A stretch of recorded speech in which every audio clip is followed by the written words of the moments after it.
Yo, good evening, USA, International, Canada, Long Island, aka Strong Island, plus the five spots of Brooklyn, Bronx, Manhattan, Staten Island, Queens. This is your man G Money Stacks, aka the Gregonator, YouTuber, host with the most misunderstood lonely nomad, unstoppable independent podcaster, alongside with the man who holds the doors of the back doors of two buses in different locations, and of course Queens, New York native of Laurelton, Queens, New York. And you're rocking and hanging out with me on the 298th episode of Off the Meat Rat Chainz New York Avenue podcast. Yes, we are about an episode away from 300. How about that? That's crazy, right?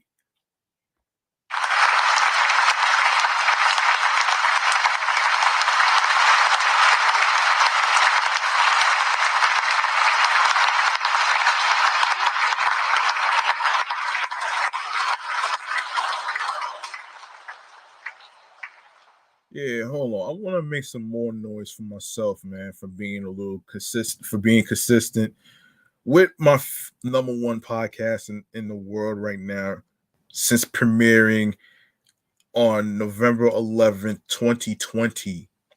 Okay, 2020. It's crazy, right? I want to make some more noise for myself, man.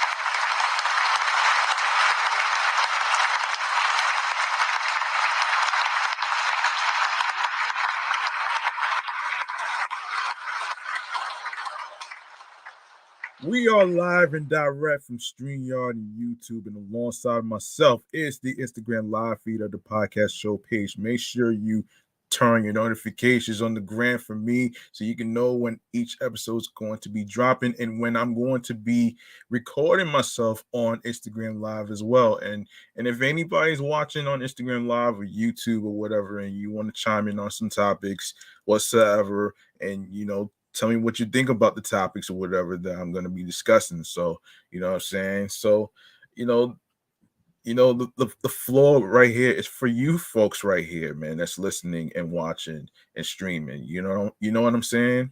So, yeah, so there it is right there though, man. And speaking of giving the floor to you folks out there, I want to actually remind people, go grab the subscribe button for me on the YouTube channel page of the primary YouTube channel of G Money Stacks 555 for more live video episodes. And of course, tap on the notification bell for and alongside with alerts so you could be reminded of when the live stream recording is going to be live on the air via live stream, along with the month, the date, the day, and the time. All right. So that's the month, the date, the day, and the time of when each podcast recording episode is going to be recorded via YouTube and alongside with Instagram Live. All right. Leave a like and a comment alongside with the episodes with the topics that's being discussed, and also be sure to share the episodes, share the videos alongside with download the episodes, and not only download the episodes, which is very important, but also add your favorite podcast episodes, especially the podcast, to your playlist. um it could be Spotify. It could be any streaming platform that I mentioned, including iHeartRadio or any other podcast where you get your podcast. All right. So All right. So, for instance, yes, make sure you at home basically tell a friend to another friend, listen, stream, watch these episodes in case you miss any of the episodes. Don't worry, everything's uploaded and posted everywhere so you can catch up. All right. Um, without further ado, let me cut to the chase with the New York Mass Transit files. We got a Roosevelt tram transit talk that we need to talk about here, man. Let's do this right now.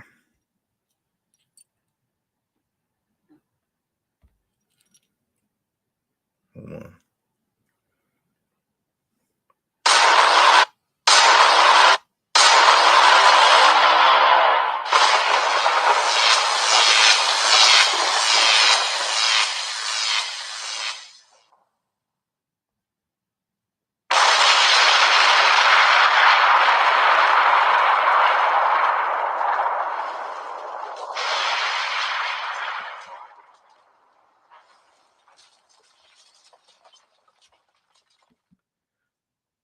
All right.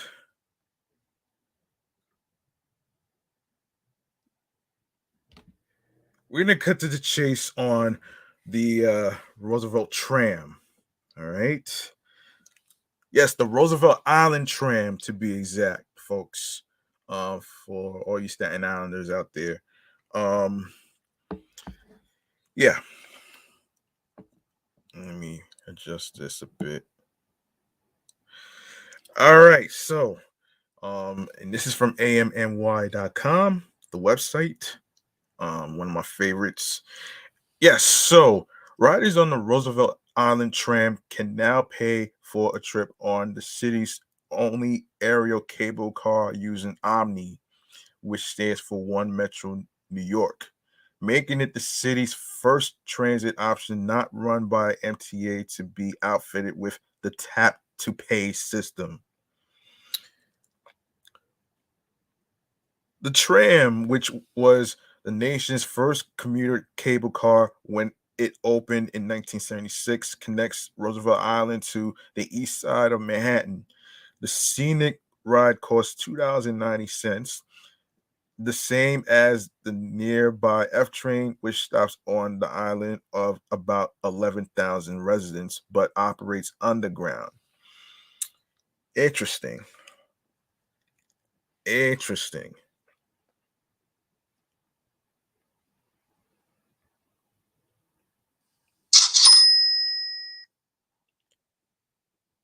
Yeah.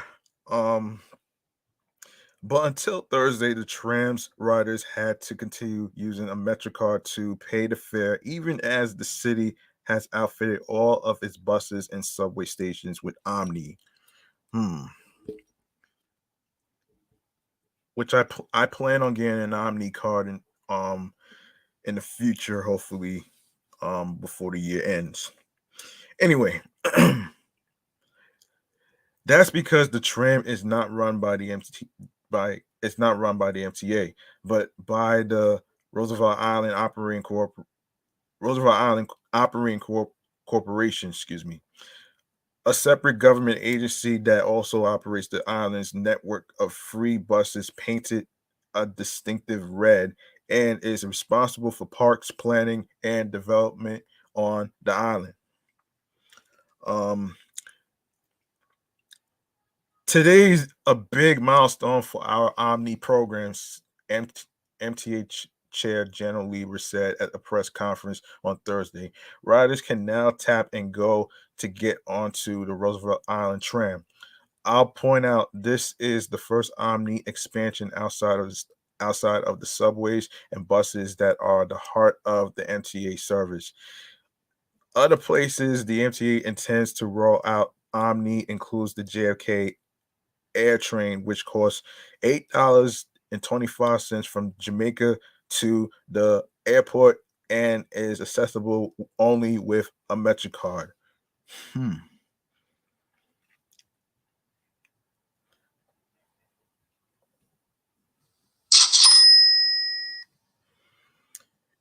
And the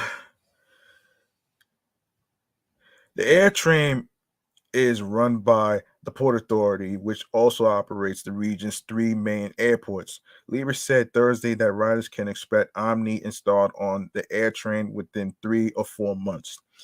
The addition of Omni to the tram comes just days before the F train is set to mostly shutter service to Roosevelt Island until 2024, which is next year. The agency is set to start track replacement work in the 63rd Street tunnel carrying the F line on Monday, August 28th, which happened over the summer. This is a little recap that happened. Um, and the F train will be rerouted to the E line. I don't know why they would do this, but it is what it is. So the MTA will still run F trains as a shuttle service connecting Roosevelt Islanders to the Lexington Avenue 63rd Street station in Manhattan and 21st Street Queensbridge stop in Queens, with trains coming every 20 minutes on a single track between 5 a.m. and midnight. Q95 buses will also provide free shuttle service to and from the island. The MTA initially intended to fully phase out the MetroCard and replace it with Omni by the end of 2023, but those plans are on hold indefinitely. Um, okay.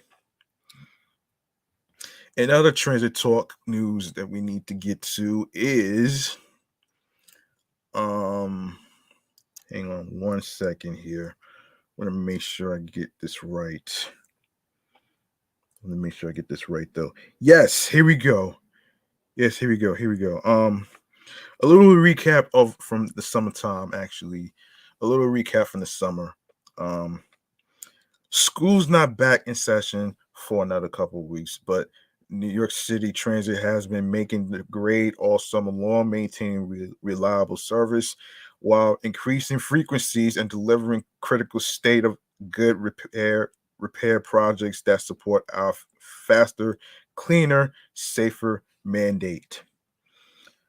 Average subway on time performance for 2023 is hovering around 84%, a nearly 20% point improvement over just 5 years ago. Service is better than ever during discretionary travel periods like weekends, thanks in part to the $35 million investment funded by Governor Kathy Hochul and the legislature in this year's New York State budget.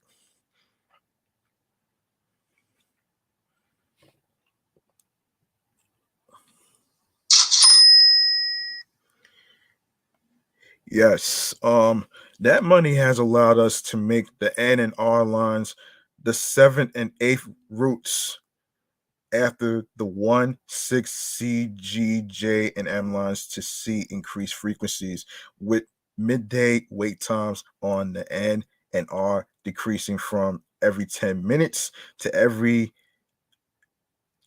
8 minutes between 10 a.m. and 4 p.m. on weekdays. An estimated 180,000 riders across Queens, Brooklyn, and Manhattan stand to benefit from the latest service increase. Riders who have made loud and clear in customer count surveys that the key to improving satisfaction is less time spent waiting for trains to arrive. We wholeheartedly agree and can't wait to spread that benefit with additional service increases coming next year. Okay, hang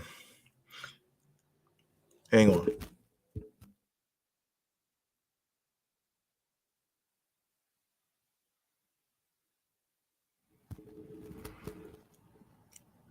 Subway performance will also see a boost once we finish ongoing state of good repair and accessibility projects. Crews are replacing 25,000 feet of track along the F line between 63rd Street, Lexington Avenue in Manhattan, and 21st Street, Queensbridge, that will improve reliability and mitigate leaks to prevent future tunnel corrosion.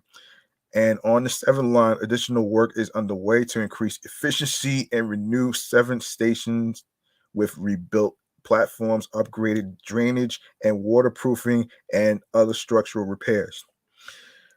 A separate project will see elevators installed at Queensboro Plaza for the first time. It's one of 31 ADA projects in construction right now, 9 of which are expected to be completed by the end of the year.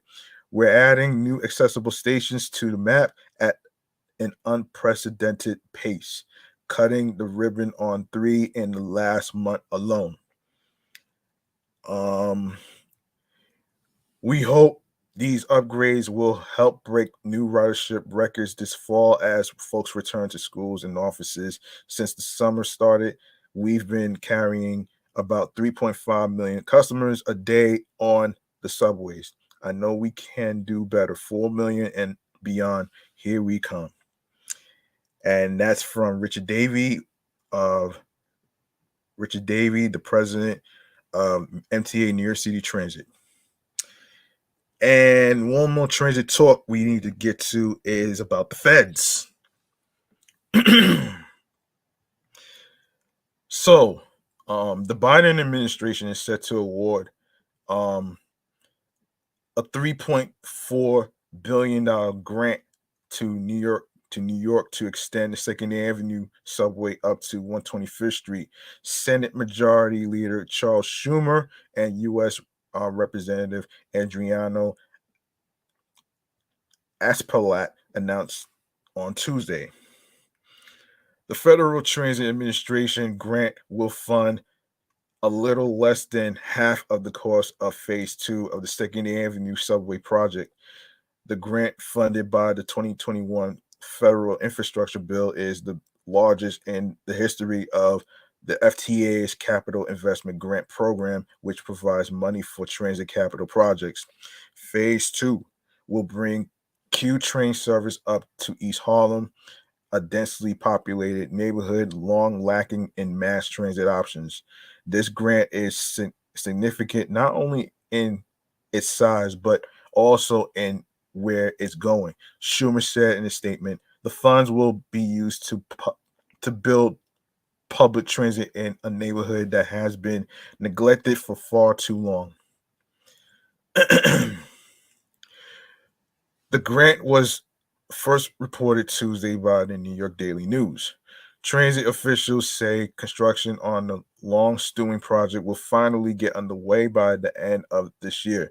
And the MTA has already begun the costly process of acquiring East Side property necessary for the construction of subway stations, ventilation, and power facilities, as well as staging areas to get huge tunnel boring machines underground. Once construction is underway, the MTA estimates completion within 7 to 8 years, which is a long ass time. After more than 80 years and numerous false starts, phase 1 of the Second Avenue subway finally opened to great fanfare in 2017, extending the Q train up to 96th Street on the Upper East Side. On a per mile basis, phase 1 was one of the most expensive transit infrastructure projects in world history, ultimately costing $4.6 billion for 1.8 miles of new rail. Wow, how about that?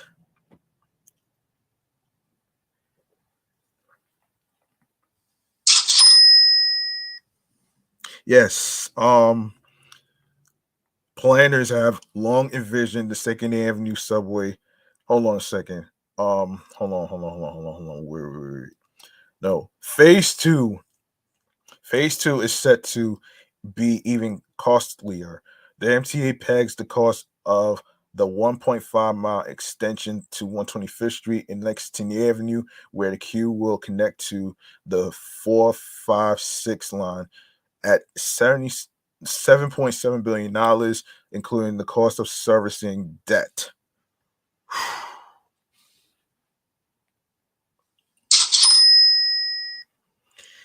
Yeah. Um, Good luck with that one. That's despite the fact that much of the stretch will utilize an existing tunnel under Second Avenue between 110th and 120th Streets, built in the 1970s as part of an effort to complete the project. The efforts were abandoned amid the city's brush with bankruptcy that decade. Planners have long envisioned the Second Avenue subway bringing service all the way down the east side, extending south down Second Avenue from Harlem all the way to Hanover Square in the financial district. I never heard of this place before, but um, good luck with that one. But in its recent 20-year needs assessment, transit officials broached a different, largely unconsidered possibility, extending the queue west along 125th Street, connecting to various other lines and enabling new transfers for riders heading to and from Upper Manhattan and the Bronx.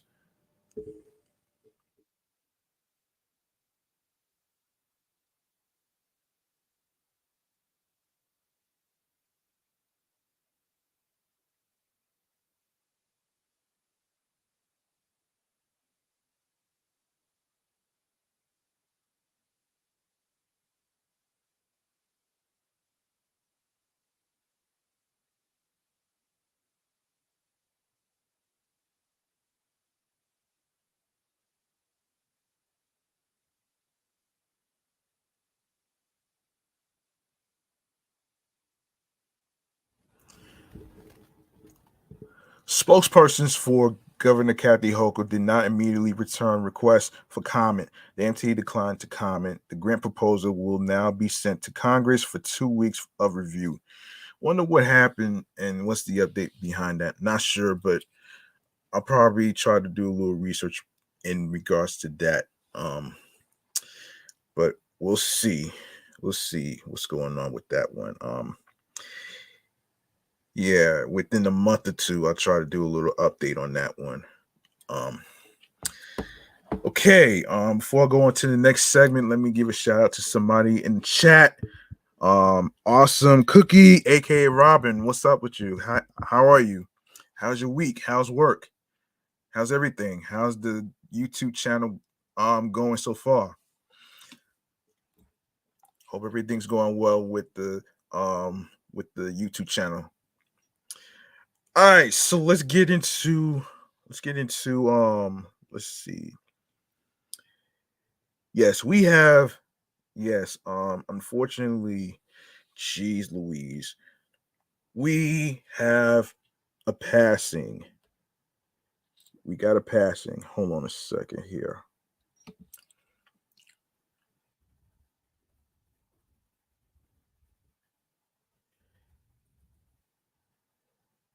Okay. We have a passing of an actress from Three's Company and was featured on Dancing with the Stars and everything else in between. Um, so um, yeah, so we're gonna get into that in this segment right here, chatting all the jazz right here. So let's get into it right here, right now.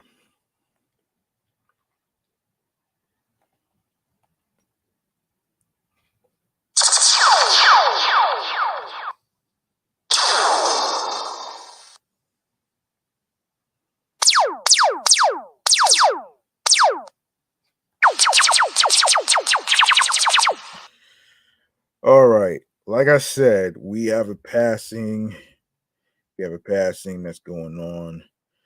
Um very unexpected. Very unexpected, folks. Um yes, so yeah, so here's what's going on. Here's what's happening here. And then through this plane pass. Hold up.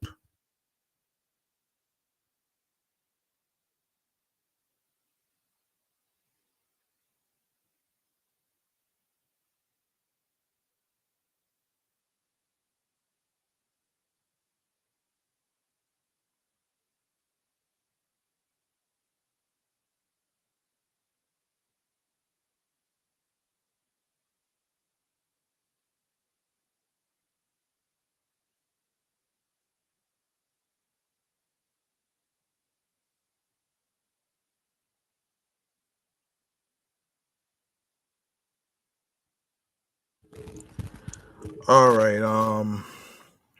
Summer's husband and son spoke with ET on Monday about the actress' death after decades of battling cancer. In the wake of Suzanne Summers' death, the actress' husband, Alan Hamill, and her son, Bruce Summers, are reflecting on her life, her passing, and the memories of their time together.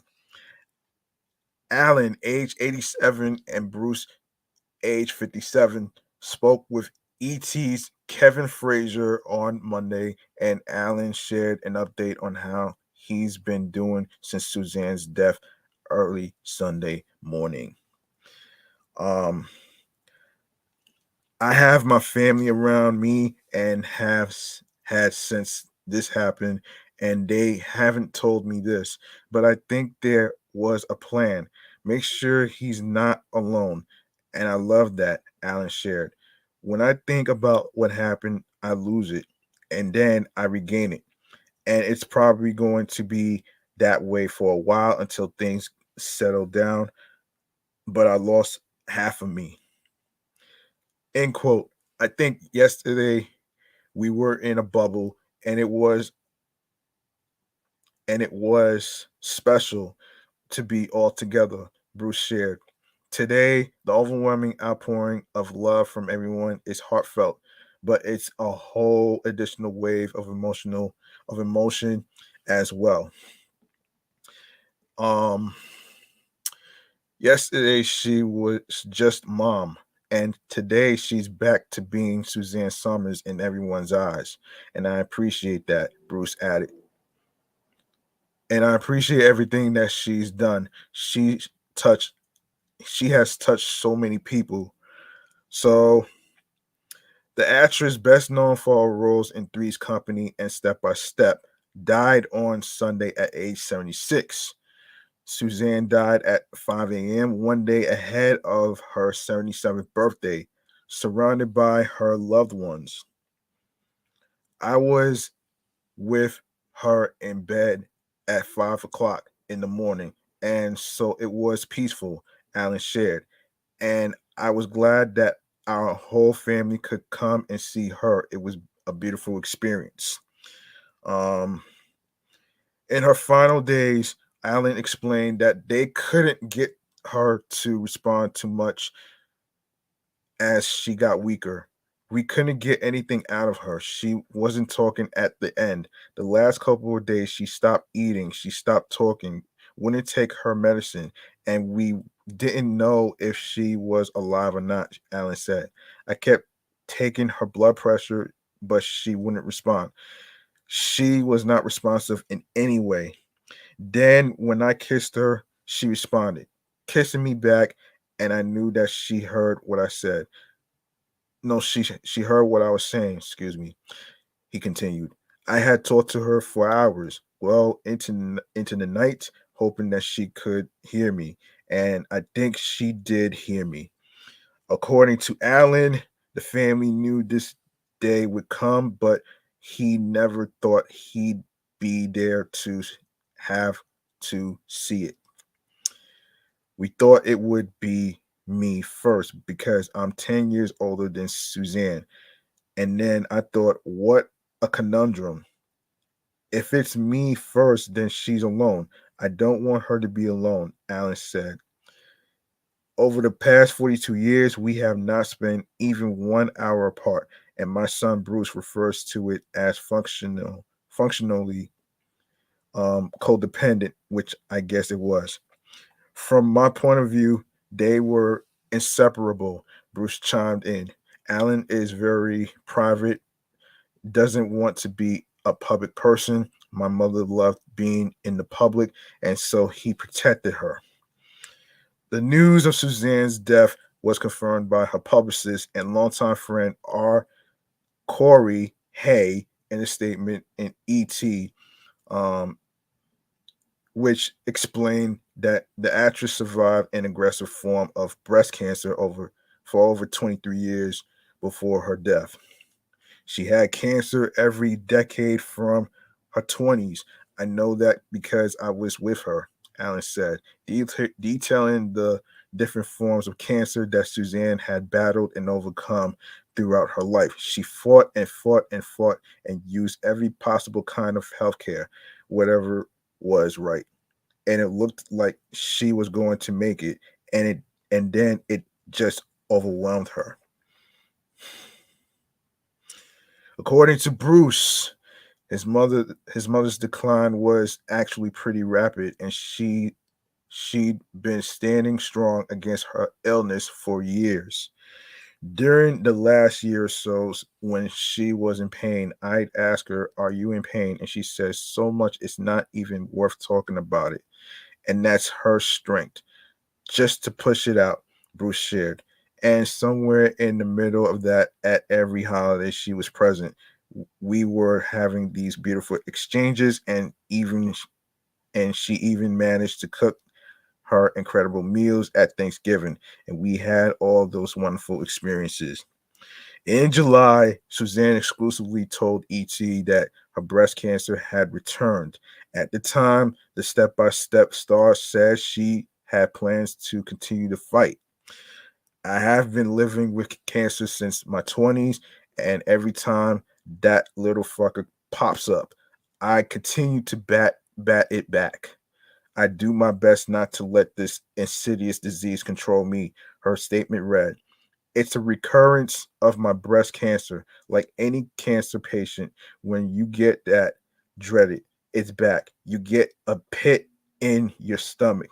Then I put on my battle gear and go to war. This is a familiar battleground for me, and I'm very tough." Suzanne credited her family for helping her get through her decades long battle. End quote. "My cancer is a disease that affected my whole family, and once it hit me in my 20s, Alan and I got even closer, and every moment of every day was precious. We have not spent even one day apart in over 42 years. That's the big upside of my cancer," she said. "My son refers to our relationship as functionally codependent, and my incredible family has been unbelievably supportive every step of the way." Um, the actress was public about her health issues. In her 30s, Suzanne battled skin cancer before fighting breast cancer in her 50s after being diagnosed in 2000. Um, yeah. So SIP to Suzanne Summers, the actress, formerly from Three's Company and Step by Step. All right. Okay, so yeah, it sucks to actually lose someone who you care for, that you've been around for years, man. And believe it or not, it's not easy to get through each day knowing that you lost someone that you care for. And yeah, I can actually relate because it's happened to me. I mean, it's happened to me because after finding out that my dad had gastric cancer, and it really broke me. And and I want to say this though. I was It's not a matter of being lost, it was a matter of me being crushed. I was very crushed at the time, while I was and I will remember the time that I was in the car with a cousin of mine, and I remember one of the neighbors that used to live by me had called me and actually told her what happened. So I wasn't gonna sugarcoat it. I wanted to express how I felt about losing my pops. So I guess the what I learned from losing my dad, losing my uncle, and my other uncle, and along with other people, is that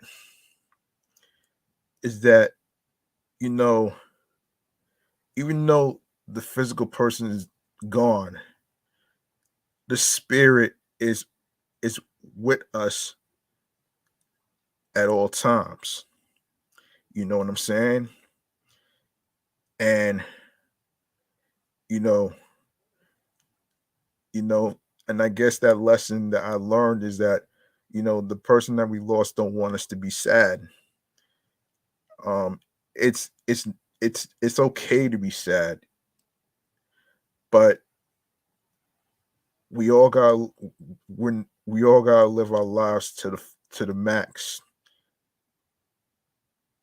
and we're not alone in any of this. So yeah, it's pretty rough though to lose somebody.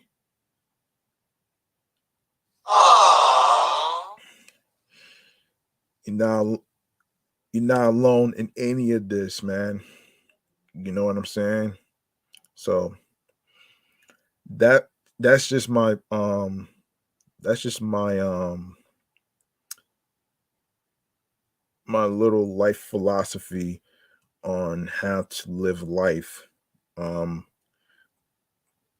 you're not alone. Uh, you want to be able to live life to the fullest. You know what I'm saying? It may be rough in the beginning. It may be rough in the beginning in the dark, but day by day, day by day, there's always going to be something bright at the end of the tunnel. So you'll be able to get your positive energy back. It takes time after you lose someone. You know what I'm saying? So everybody grieves differently. Um, and everybody's not the same. And that's pretty much what I want to say in all this. And especially with what happened with Suzanne Summers. Great actress, especially in Three's Company and Step by Step. Um, you know, may she sleep in paradise. All right.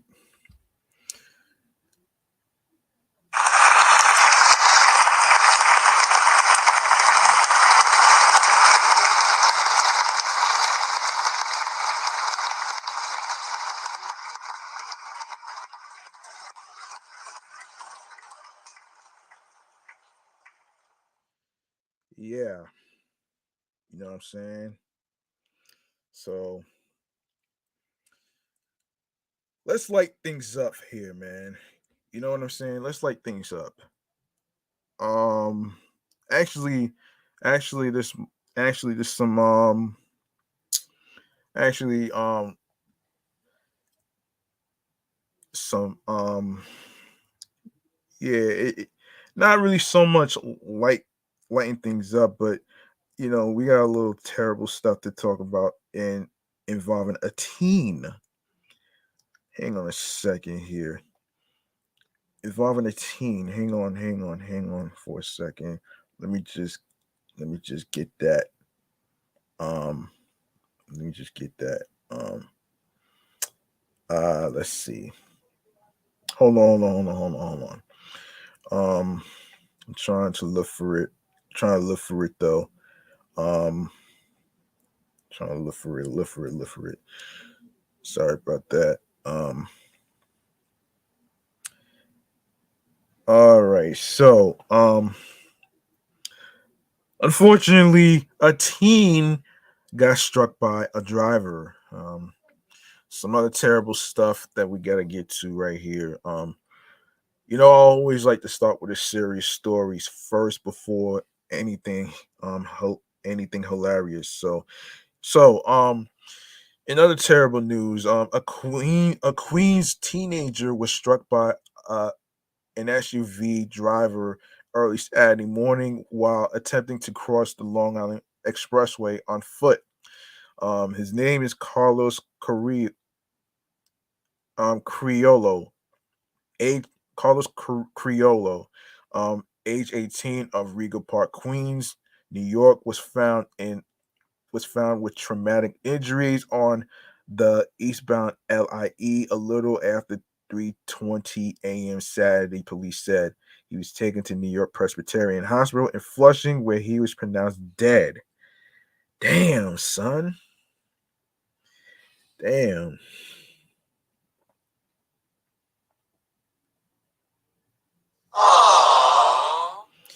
Yeah, that's terrible right there, man.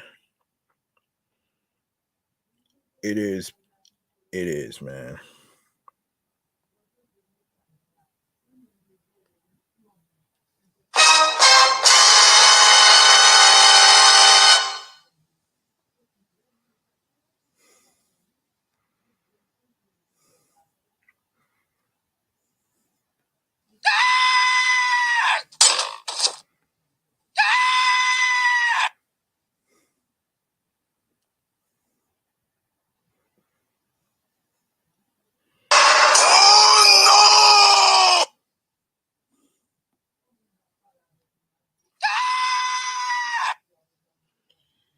All right.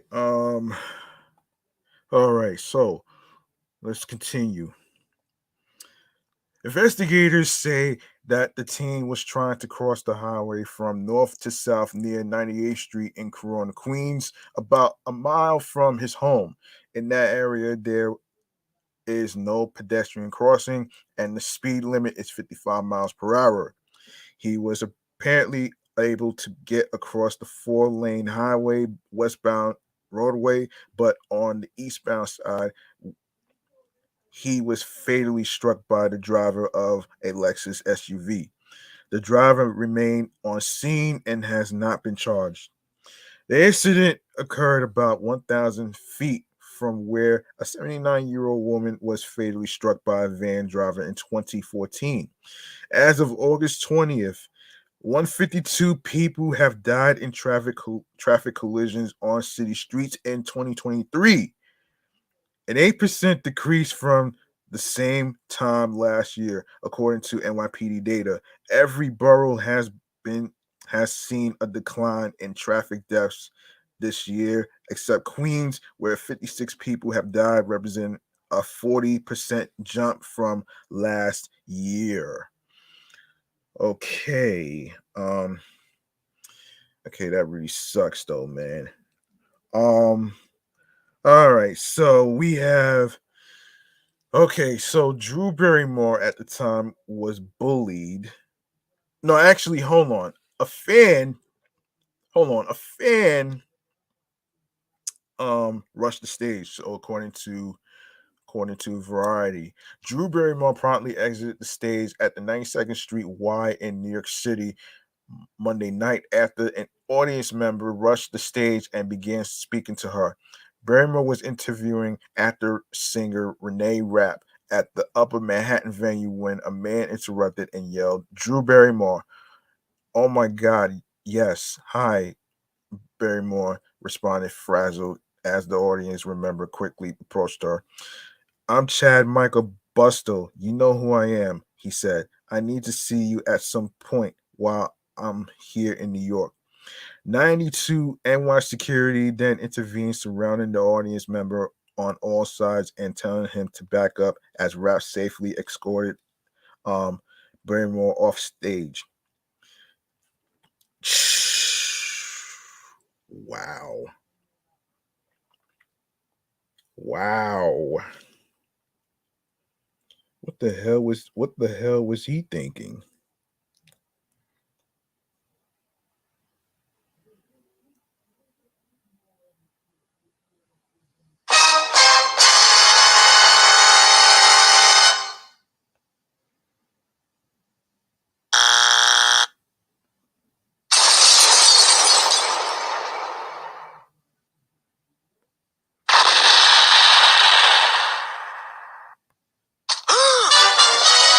Oh my God!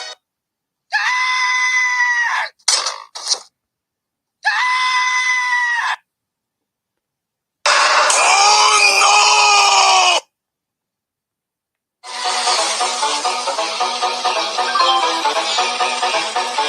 no! Oops. Wrong button.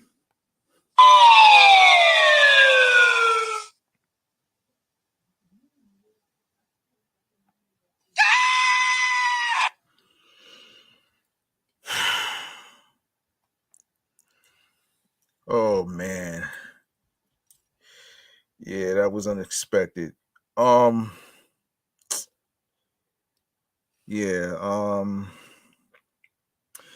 this reminds me of what happened with an audience member who basically tried to bum rush the stage while Dave Chappelle was performing, which is a big no. What the fuck was he thinking? What the fuck is this person thinking? Like seriously, like what the hell? Like really? Barrymore and Rap then reportedly returned to continue their conversation about Rap's recently released debut album, Snow Angel. Entertainment journalist Mackenzie Mora wrote on Twitter, "It was such an amazing time despite the alarming hiccup in the beginning with Drew Stalker. Both handled it like bosses and recovered quickly to continue an awesome conversation." Representatives for Barrymore, Rap, and the 92 NY did not immediately respond to Variety's request for comment. Um, hold on. So the event was advertised on 92 NY's website as follows: join acclaimed singer, songwriter, and actress Renee Rapp for a conversation with Drew Barrymore on her debut LP, Snow Angel, followed by a special performance. The description continues. Here Rap, discuss the making of the record, the personal experiences behind new songs like Snow Angel, and fan favorite like In the Kitchen, stories from the studio, and much more. Rap, who released her debut album on August 18th, recently exited the Max comedy The Sex Lives of College Girls in season 3 to focus on her music career. Rap also stars as Regina George um in the upcoming hold on a second in the upcoming um Mean Girls movie musical. Barrymore is the midst of filming season 3 of her variety talk show, The Drew Barrymore Show, which shoots in New York City. It really came back already in the month of October, mid October. So, you know what I'm saying? But you know, I'm gonna say my thoughts. Actually, I talked about this with the whole WGA bullying Drew Barrymore and all that other stuff. I talked about this in previous episodes, so I'm not gonna bring it here. But I do have to talk about the. I'm gonna say the SAG after strike bullshit for another time. Got another topic to get to right now. So let's see what we got here. Yes, let's talk about the app Threads. So the name of the episode is "Make Room for the New Social Media Threads." All right, and this is from TechCrunch, the website. Um, okay, hold on a second. Wait for this to load. Hold on a second. Um, Wait for this to load up. Yes, so in the last few months, Twitter alternatives, new and old, have found an audience willing to try out a new text based social network. Mastodon, Blue Sky, Spill, and T2 are some of the social media platforms people are trying out. Now, Meta has stepped into the game with a big launch tied to Instagram. Now, what is Threads, you ask, and how do you create an account? Okay, let's break this down. Threads is for those of you who may not know, that are new, who may not know, that's listening and streaming and watching this. Threads is Meta's text-based Twitter rival. It is tied to your Instagram account, so you can create an account by logging in using your Instagram credentials. How is it different from Twitter, you ask, aka X? Currently, there are no paid tiers and ads on the app. However, your verification mark from Instagram is carried over even if you have paid for Meta Verified. Users can take advantage of their Instagram network to find people to follow. The app has just launched, but it doesn't have Twitter like features such as long video, direct messages, and live audio rooms. How do you use threads, you ask? The platform is currently available on iOS and Android in more than 100 countries. However, due to privacy concerns, the app is not currently available in the EU, I think Europe, uh, because you are logging in through your Instagram account. You will be able to follow all folks that you follow. You will also import your username, name, and settings like block list. How many users does this thing have? Within hours of launch, Threads has crossed the mark of 10 million signups, and it passed 30 million signups within 24 hours. Threads reached 100 million users within just 5 days of launch. Mark Zuckerberg noted on the first day that the app attracted 2 million signups in 2 hours, 5 million signups in 4 hours, and 10 million registered users in 7 hours. The next morning, the CEO of Meta noted that more than 30 million people had signed up to try the new app. Threads growth is noteworthy given that it hasn't even launched in the EU yet because of privacy reasons. What are the limitations of posting on Threads? So, users can post 500 characters in one post on the app. The post supports images, videos, and GIFs. A thread post supports up to 10 media items. As of July 17th, which already happened over the summer, Threads announced that it has to tighten up on rate limits or limits on how many posts users can view due to spam attacks. So, can you use threads on the web? You can view thread posts and profiles on the web through a link. However, you can't log in through your own account and make posts. What are the latest threads updates? Threads first update brings a handful of small changes, added features, and various bug fixes, including support for the recently released iOS 17 public beta. The update includes the following released by Instagram software engineer Cameron Ross.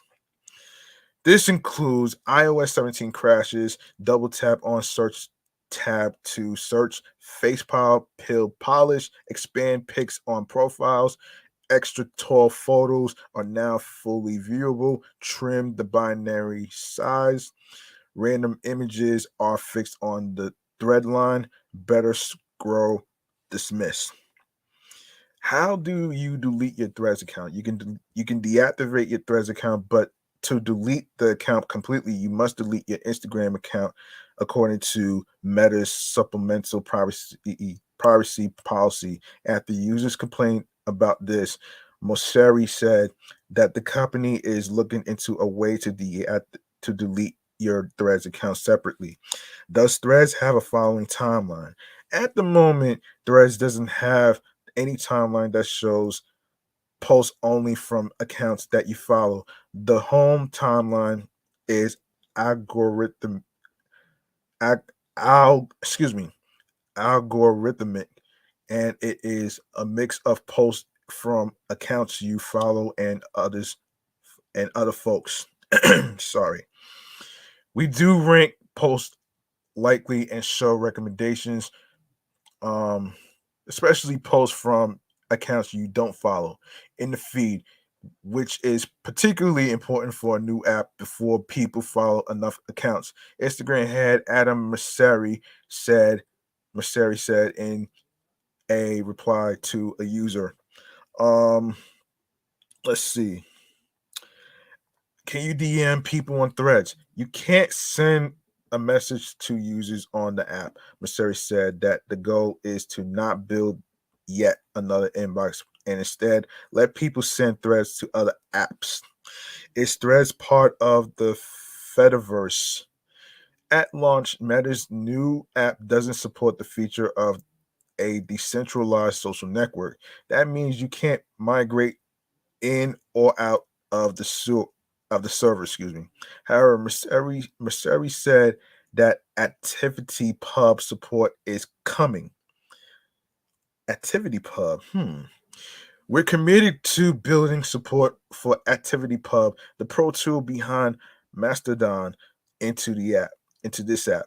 We weren't able to finish it for launch given a number of complications that come along with decentralized network, but it's coming, he said.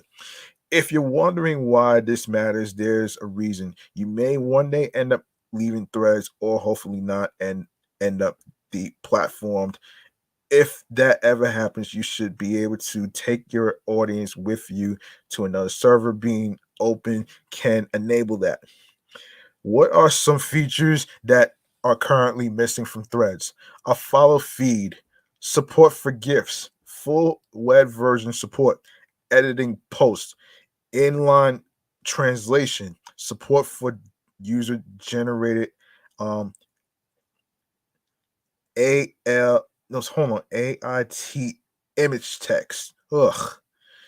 Um Hashtags, a way to see your own like post. What are threads data collection practices? Because you are using an Instagram account to log into threads, Meta says that it is part of your Instagram account. Users have already raised questions about the app's data collection, given the privacy labels mentioned in the App Store. In answer to queries about the app's privacy labels on the App Store, Meta's deputy chief privacy officer, Rob Sherman, said that these labels are similar to the company's other apps.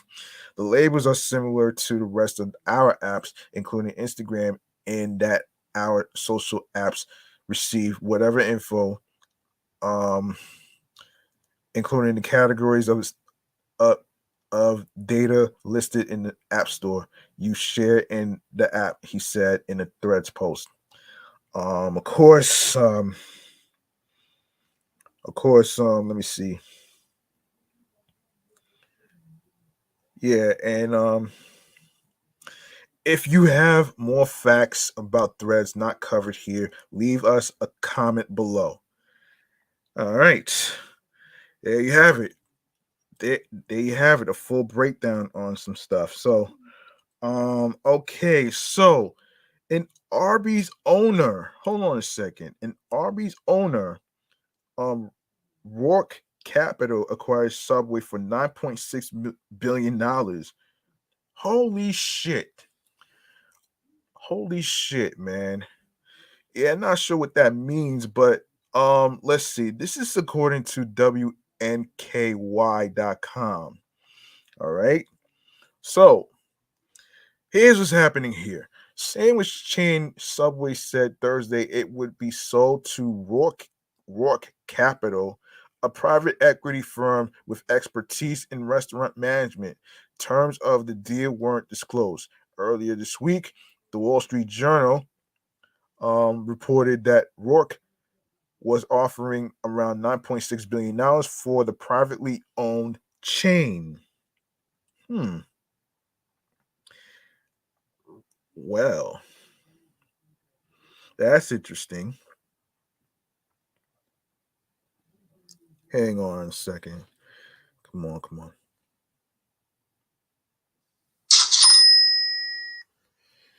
And yes, so Subway CEO John Chitsey said the deal reflects Subway's long-term growth potential and the value of the brand. Subway plans to continue to modernize restaurants and expand internationally under Rourke's ownership. Rourke specializes in franchise businesses and is the major investor behind multiple restaurant chains, including Arby's, Dunkin' Donuts, and Buffalo Wild Wings, which I never had it. I never bought any. I never went there before. I will go there one day. Um, man, I never went there before, but um, I never went there before, but I will check it out one of these days. Um, let's see. This is crazy, man. I don't know. I don't know how to. I don't know how to feel about this though. To be honest with you, I really don't know. Like, it's just I don't know how I don't know how to feel about this. This is just um yeah, it's wow. I really don't know how to feel about this though, which is crazy. And then you have Arby's and Dunkin'. Um, yeah, Subway. Oh wow. Let's get some more information about this. So Subway said, according to CBS News, of course, Subway said Thursday that the sandwich chain will be sold to a private equity firm, Rourke Capital.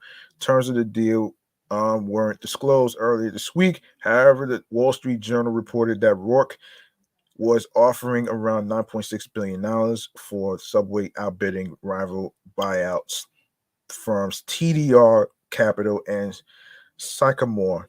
This transaction reflects Subway's long-term growth potential and the substantial value of our brand and our franchises around the world, says CEO John Chidsey said in a statement. Peter Buck, a nuclear physicist, and Fred DeLuca co-founded the first Subway restaurant, then called Pete's Super Submarines in Bridgeport, Connecticut in 1965. The eatery changed its name to Subway in 1968. DeLuca died in 2015, and Buck died in 2021. Damn. Today, Milford, Connecticut based Subway is one of the world's largest restaurant chains with 37,000 outlets in more than 100 countries. In more recent years, the chain has lost market share to fast growing rivals like Panera and Firehouse Subs, which feature more varied menus and newer stores. Now, I heard of Panera Bread, but not Firehouse Subs. I don't know if we have that in New York, to be honest. Anyway, to boost growth, Subway launched an effort modernize its stores in 2017. In 2021, it refreshed its menu and upgraded ingredients, and more recently introduced a line of chef-developed sandwiches. Rourke Capital, which has $27 billion under management, specializes in franchise businesses and owns uh, multiple um, restaurant chains. It brands and its brands includes Arby's, Baskin Robbins, Buffalo Wild Wings, Jimmy John's, and Sonic. Hmm. Interesting. Interesting. Well, good luck with that one. You know what I mean? Let's see what else. Now, this is a strange one right here for me right here, and it involves Coca-Cola. It involves Coca-Cola right here. Why the hell would Coca-Cola be in the AI shit? Like, why? I don't get it. So, according to the New York Post, Coca-Cola's newest mystery flavor is here, and it was created by AI. The limited edition drink, Coca-Cola Y3000 zero sugar, was co-created by humans and artificial intelligence, and will allow fans to imagine what the future tastes and feels like. Mm, I'm a little skeptical about this shit though, man. Um, but that why in the hell would you seriously, why the hell would you even include AI into making a soda like Coca-Cola? Like, really?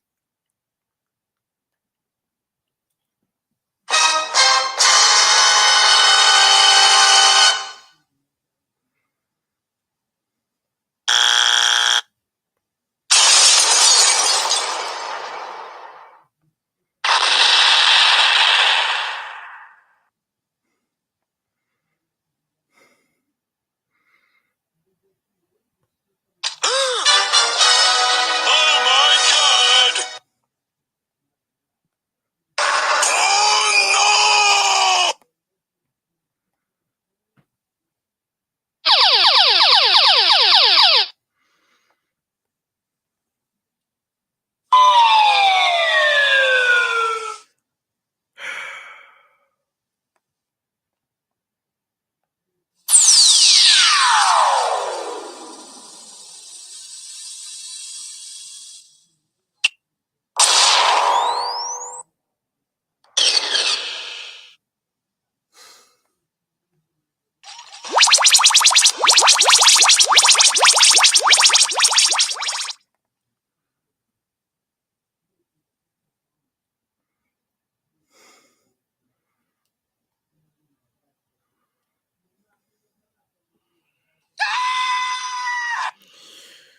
Oh man. I don't know. What is it with everybody using AI in creating drinks and first you have first you have fucking AI making fake songs and trying to mimic people's voices and all that other shit. Now you using AI to create a soda like Coca-Cola for a future flavor. Like seriously, I just don't understand the fucking irony behind this shit. I don't understand this. You feel what I'm saying? I don't get it. Um I really don't get it though, man. Like this is just crazy. I really don't get it. All right. So we hope that Coca-Cola I don't really understand. I really don't understand it. I'm still not really getting it though. Um yeah, we hope that Coca-Cola will still be as relevant and refreshing in the year 3000 as it is today. Now, so we challenge ourselves to explore the concept of what a Coke from the future might taste like and what kind of experiences would Coke from the future unlock. Um, Ona Ona Vlad, senior director of global strategy at the Coca-Cola Company, said in a statement. Okay, okay, y'all motherfuckers basically thinking too far ahead. Too far ahead though, man. Like you think too far ahead, your ass is in trouble, man. Like on a real. You thinking too far ahead and your ass is in trouble, man. Like on a real. Like seriously, man. That's not a one up. That does not sound like a one up to me. that's like fucking that's like fucking game over, man.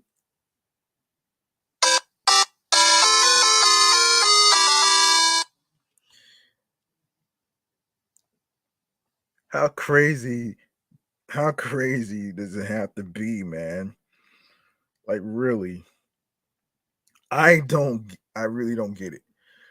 But anyway, the creation was generated by understanding how fans envision the future through emotions, aspirations, aspirations, aspirations, colors, flavors, and more, combining insights from artificial intelligence with the input of soda lovers.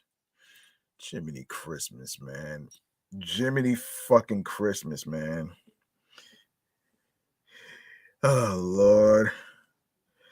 The Real Magic brand platform celebrates unexpected connections that make the ordinary extraordinary. So we intentionally brought human intelligence and artificial intelligence together for an uplifting expression of what Coca-Cola believes tomorrow will bring. Vlad added.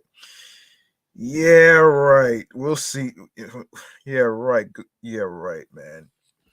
Aesthetically, the zero sugar drink has an equally futuristic and optimistic visual identity with a silver base featuring violet, magenta, and cyan details.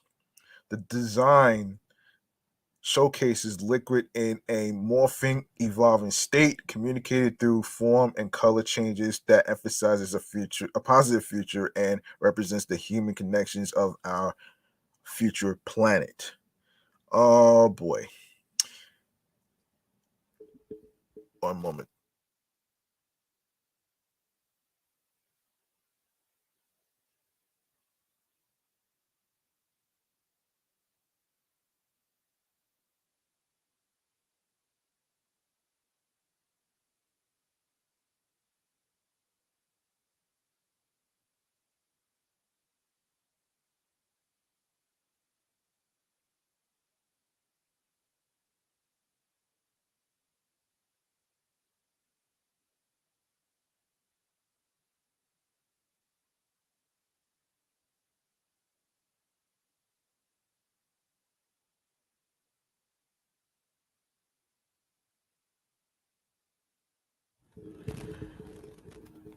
All right.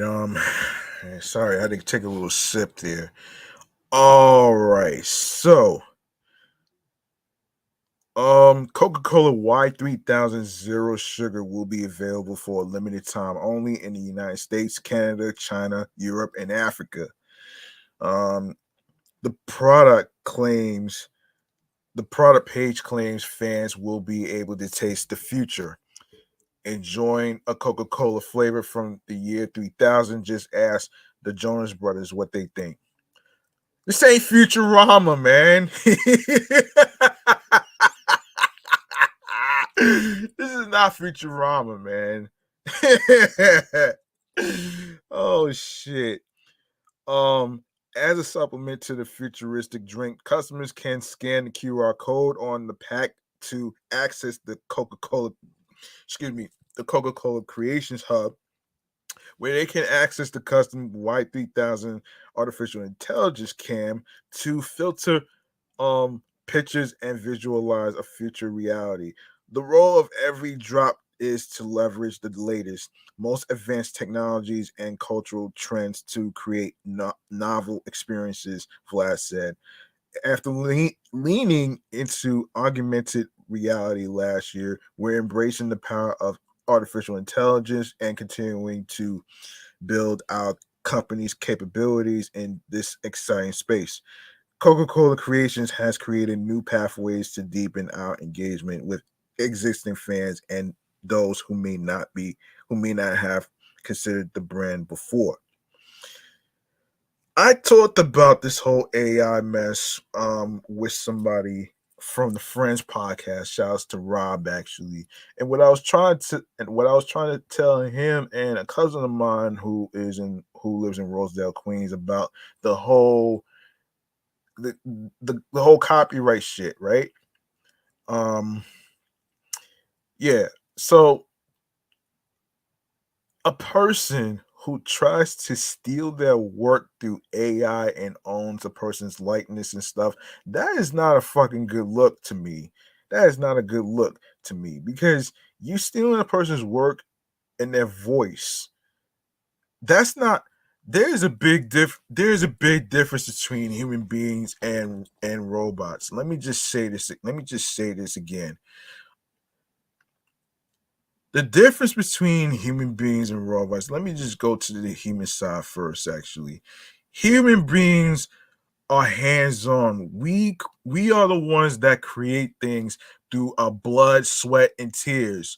Whether it's businesses, whether it's creating shows like radio shows, podcasts, music, everything you just name it though, man. We are the ones um we're the ones with the blood, sweat, and tears of the work that we put into, the consistency, the confidence, everything, man. And that's what you call authenticity, originality. You know what I'm saying?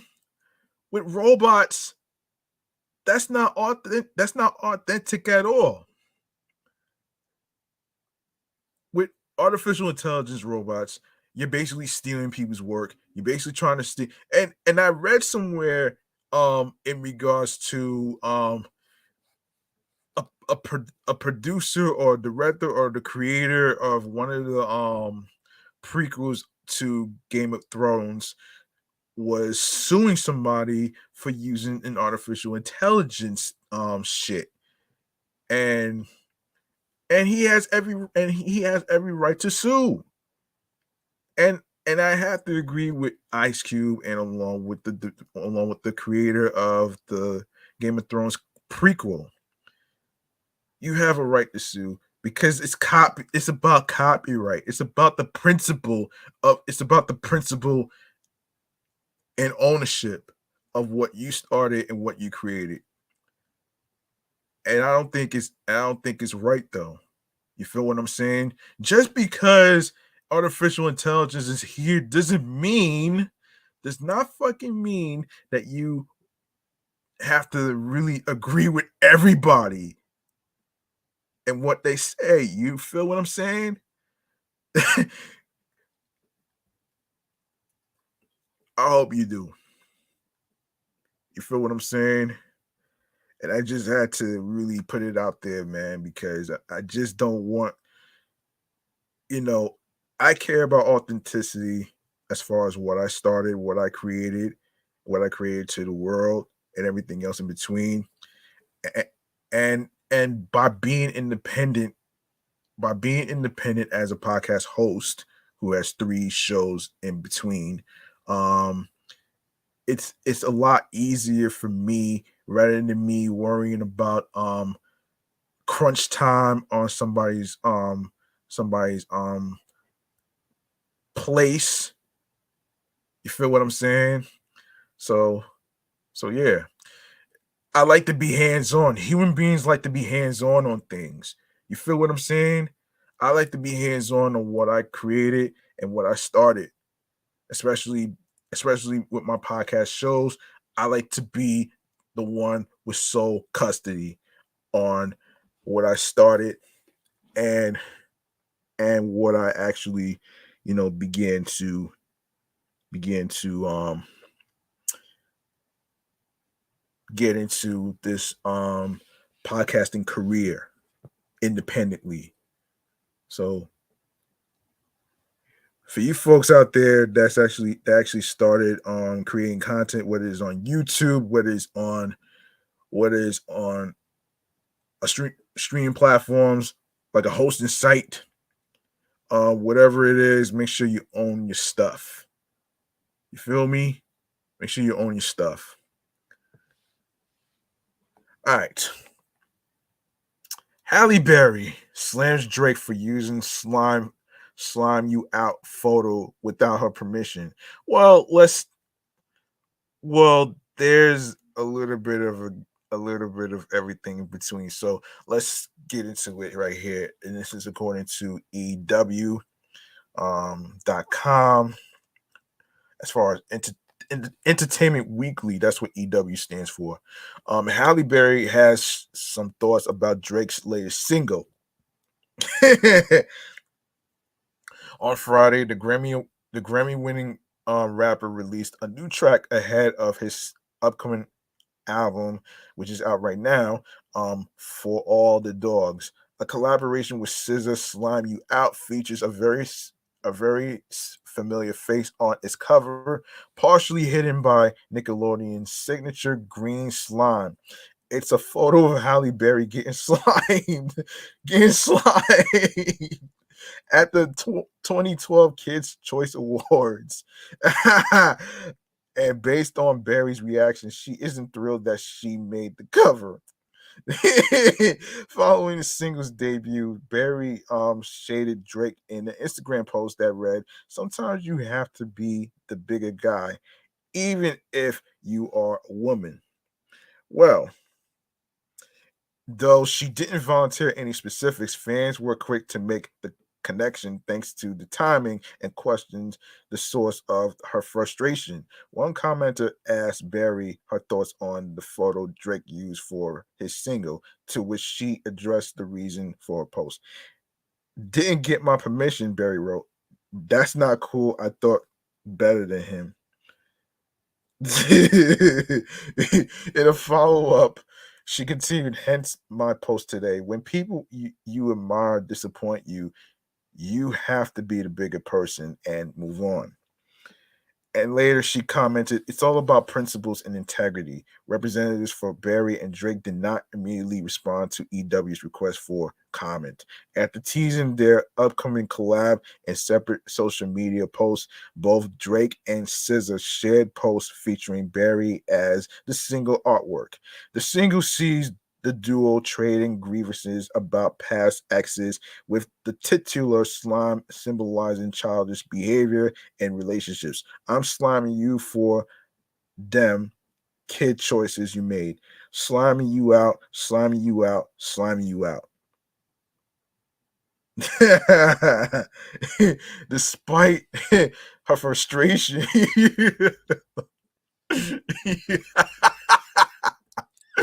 oh shit. Despite her frustration, Berry expressed no interest in legal action when one fan suggested that take take him to court. Berry responded, "I'm not interested in suing my people. I just wish these men out here would give women the respect we deserve." I mean, look. Look. There is a difference between art and music versus intentional. I don't think it was I don't think it was intentional, man. You know what I'm saying? I don't think it was intentional. I mean, it's not intentional. It's art, man. It's part of art. It's part of yeah, it's part of art though, man. You know what I'm saying? That's I'm just gonna leave it right there. I'm gonna leave it right there. Damn, man. Damn, son. You got slimed. Wow. That's funny. That's some funny ass shit though, man. Oh my gosh. Wow. Wow. Wow. Wow.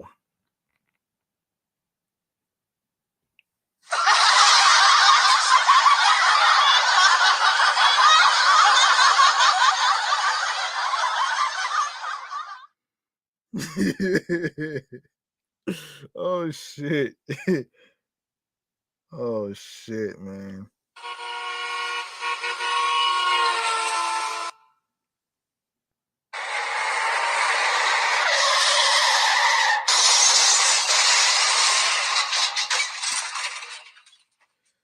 Well, yeah, all right. So, um, let's see.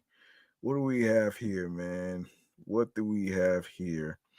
Um, what do we have next to talk about here? We have um we gotta congratulate Diddy for having the key to the city. Having the key to the city. It's yeah, it's pretty interesting. So we have to all right, so all right, so Diddy. All right, so Diddy, right? All right, here we go. Here we go.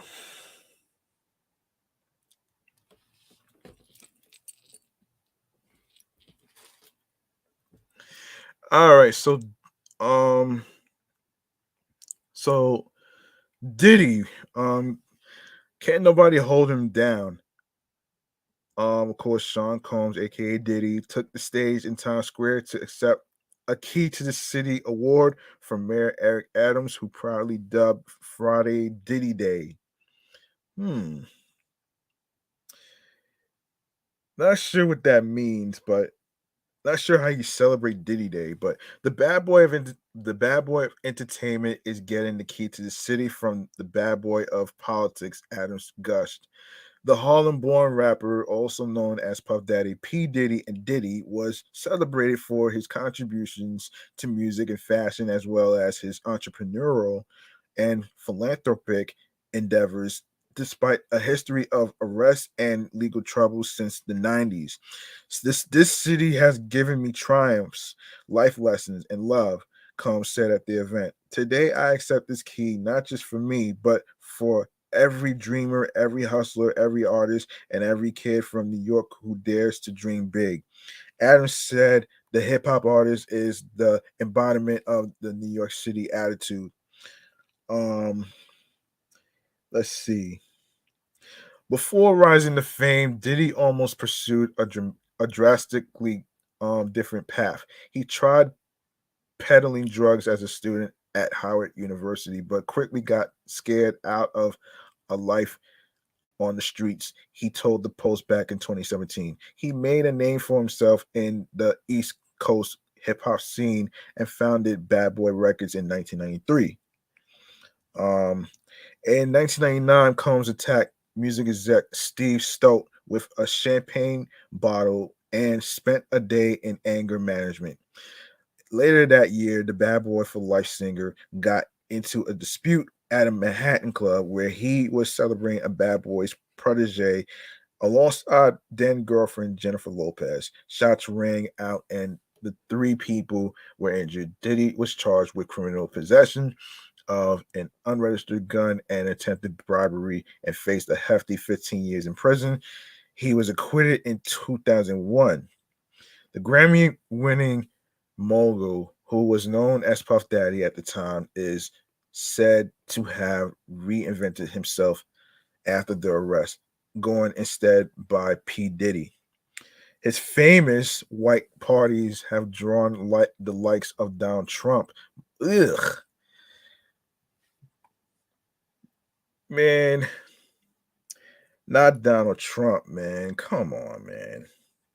Really, really though, really though, man. Fuck Donald Trump.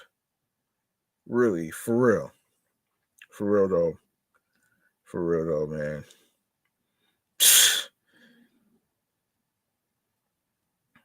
For real though. Um, yeah.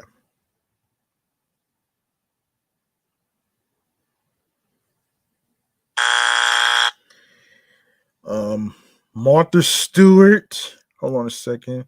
Martha Stewart and Salman uh, Rushdie. These days, it's all about the Benjamins. Combs is worth an estimated $1 billion and a portfolio including Sean John Sportswear and Ciroc Liquor.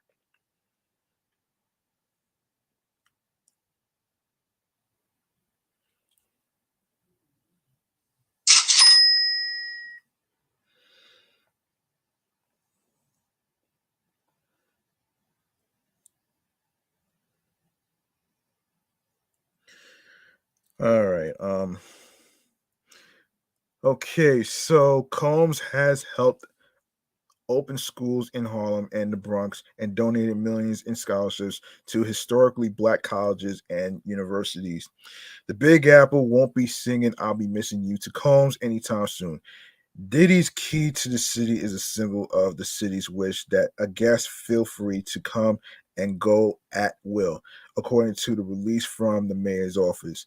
The event coincided with the release of Diddy's first studio album in 17 years, the Love album Off the Grid. Well, let's see. Let's see. let's see what else. Let me make sure I cover the bases here. Before I go on to some other shit. Let's see. Um,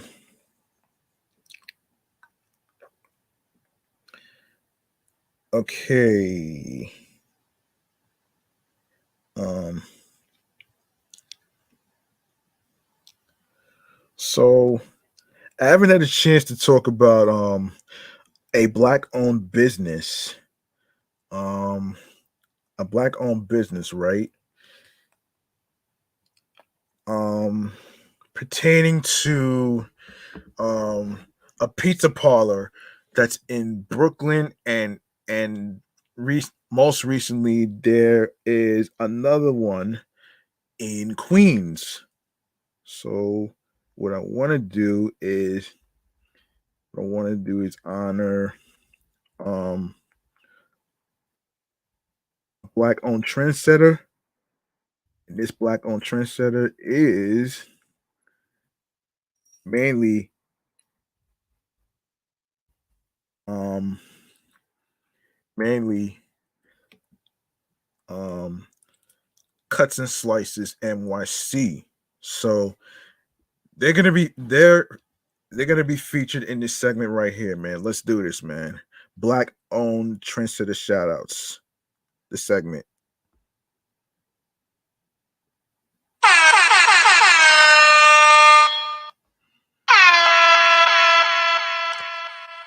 Okay, for those of you who may not know what Cuts and Slices is, I will break this down, and I am on their website right now. So their website is cutsandslicesnyc.com. And of course, they are located in Best-Stuy. So I'm just gonna actually go through this website. So I'm gonna go through this website though. So on their website, I'm just gonna go through some stuff actually. So in the heat of the in the heart of Best-Stuy, it's supposed to be a vibe when you come here. Um, another person, this person says, actually, this person said, this person says, okay, hold on. Cuts and Slices have leveled up when it comes to pizza. I'm a huge fan.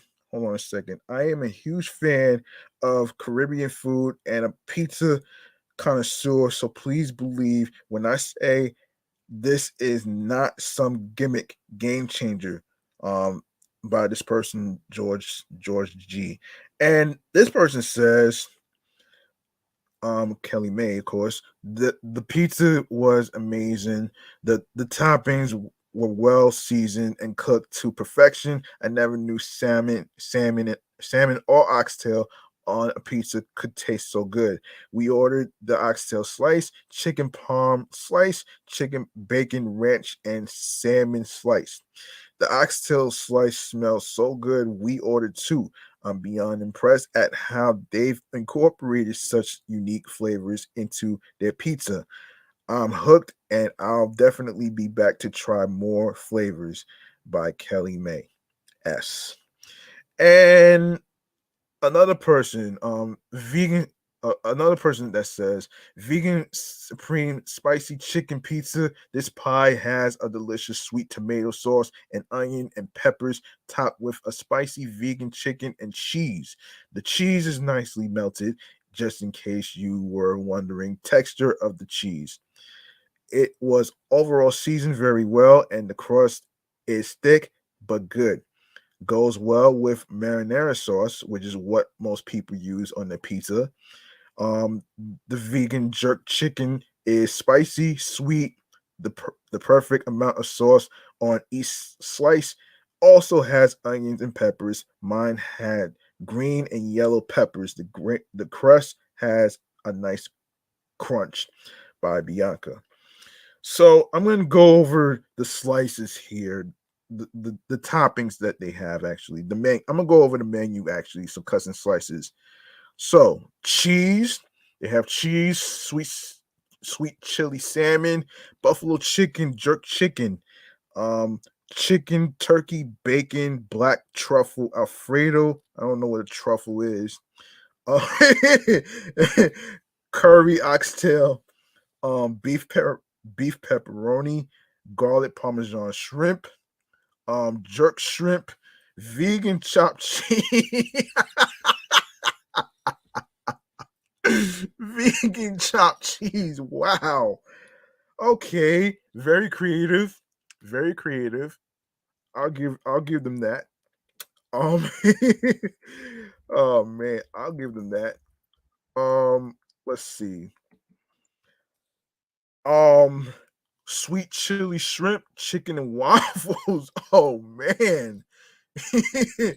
Yeah, I heard of chicken and waffles, but now I know pizza, man. Oh man. Brown stew, oxtail, fried salmon, black truffle, Alfredo, shrimp and lobster, black truffle, Alfredo, the Hawaiian beef pepperoni, BBQ chicken, pineapple, and of course the lasagna pizza, the chopped cheese pizza. Oh man, sweet chili oxtail included, and all that other great stuff right there. So let's see. Do they have a full menu? Do they have a full menu? Hold on a second here. Okay, so they also have absent snacks. Okay, so they have garlic knots, $2, salmon bites, $10, pepperoni pinwheel, $6, drinks, canned soda is $1.50, water is $1, apple juice is $3, alongside with desserts of cookies, chocolate chip cookies, white chocolate, macadamia, oatmeal, raisin, red velvet cake, sugar cookie, brookies for $6. Not sure what brookies are, but classic beef pepperoni, extra cheese, vegan cheese, specialty. So classic is 350, $3.50. Beef pepperoni, $5. Extra cheese, $4.50. The veggies, vegan cheese, $5. Vegan specialty, $7.25. Vegan truffle, $10. Veggie, $6.75. Barbecue chicken, $7.05. Buffalo chicken, same price, $7.05. Jerk chicken, $7.28. Curry chicken, $7.80. Sweet chili chicken, $8.32. And chicken teriyaki, same price, $8.32. Chicken black truffle Alfredo with turkey bacon, $12. Jerk chicken black truffle Alfredo, $11.96. Hawaiian, $8.32. Chicken and French toast, $7.28. Chicken and waffle, $7.28. Turkey bacon chicken ranch, $8.32. Chicken, okay, hold on. Cheese is $3.50. Extra cheese, $4.68. Teriyaki oxtail, $11.44. Beef, chopped cheese, $7.28. Tulum, $8.32. Lasagna, $6.76. Beef pepperoni, $5. Turkey sausage with beef pepperoni, $8.32. Curry shrimp, $10. Jerk shrimp, same price, $10. Garlic parmesan shrimp, same price, $10. Sweet chili shrimp, same price, $10.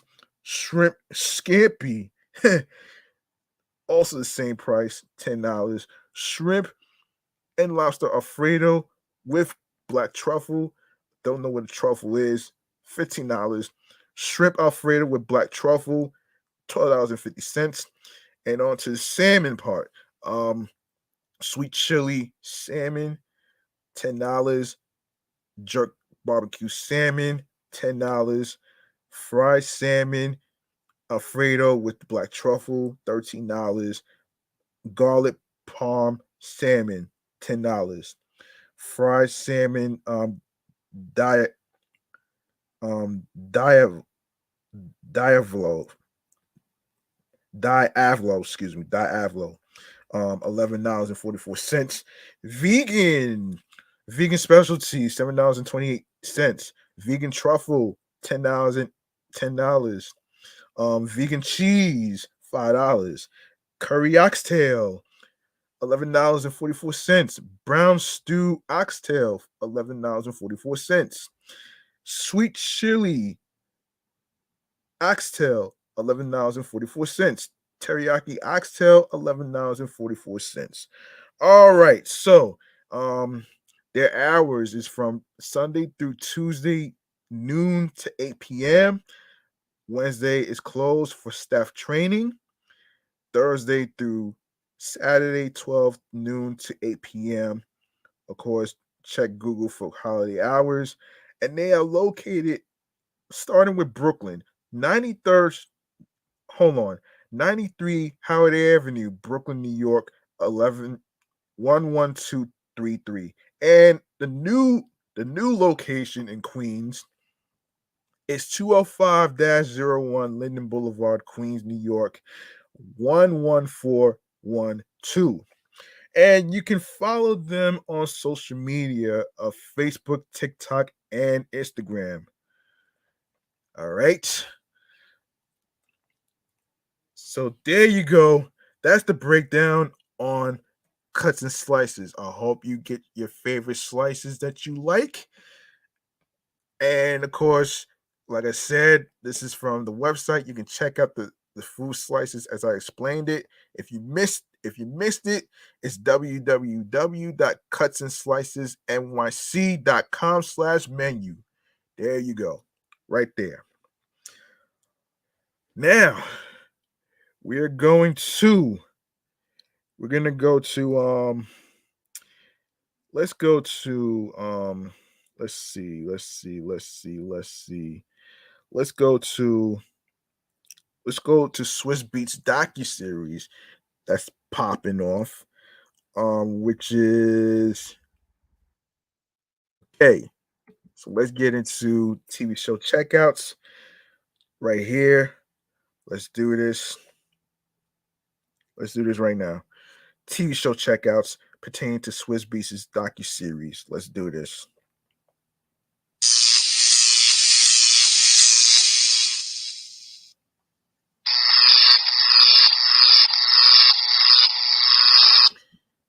All right. All right, here we go. So Swiss Beats is coming out with a docu-series for Hulu. And let's break this down. Let's break this down. Let's break this down. And this is from Vibe, right? This is from Vibe actually. So, Swizz Beats is literally taking his show on the road on the producer's birthday, Wednesday, September 13th, which happened already last month. Fans are treated to an exclusive look at the Bronx natives' upcoming docuseries. Drive with Swizz Beats combines the 45-year-old's affection for cars with community and storytelling for an examination of various cultures across the globe. Teaming up with Onyx Collective, the series is co-hosted by Swizz Beats' son Nasir Dean, also known as Note Marcato. Um, Also filmed with Drive with Swiss Beats. The father son duo explores Los Angeles, New York, Houston, Atlanta, Japan, and Saudi Arabia across 6 episodes. Drive with Swiss Beats debuts all episodes to stream on Hulu on November 16th. Mark your calendars for all you car lovers out there. The official synopsis details life is all about drive and the will to succeed despite the odds. Nowhere is this more evident than in the wildly inventive and passionate world of car culture, where enthusiasts show off vastly different vehicles in a display not only of automotive ardor but also of their own personal success. Drive with Swiss Beats is produced by Jay Brown and Ty Smith of Ty and Jay Brown Productions. Uh, Raymond Garcia of Major TV, Emmett Dennis of Black Drive Originals, and Christian Sarabia of 51 Minds.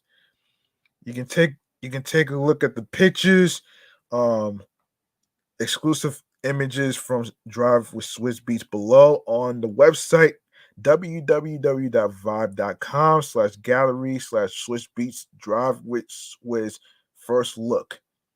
All right. And it looks like Taylor Swift Eras Tour is killing the box office once again. Once again. And that is going to be in the segment right here that I like to call Movie Man Cave Popcorn. All right.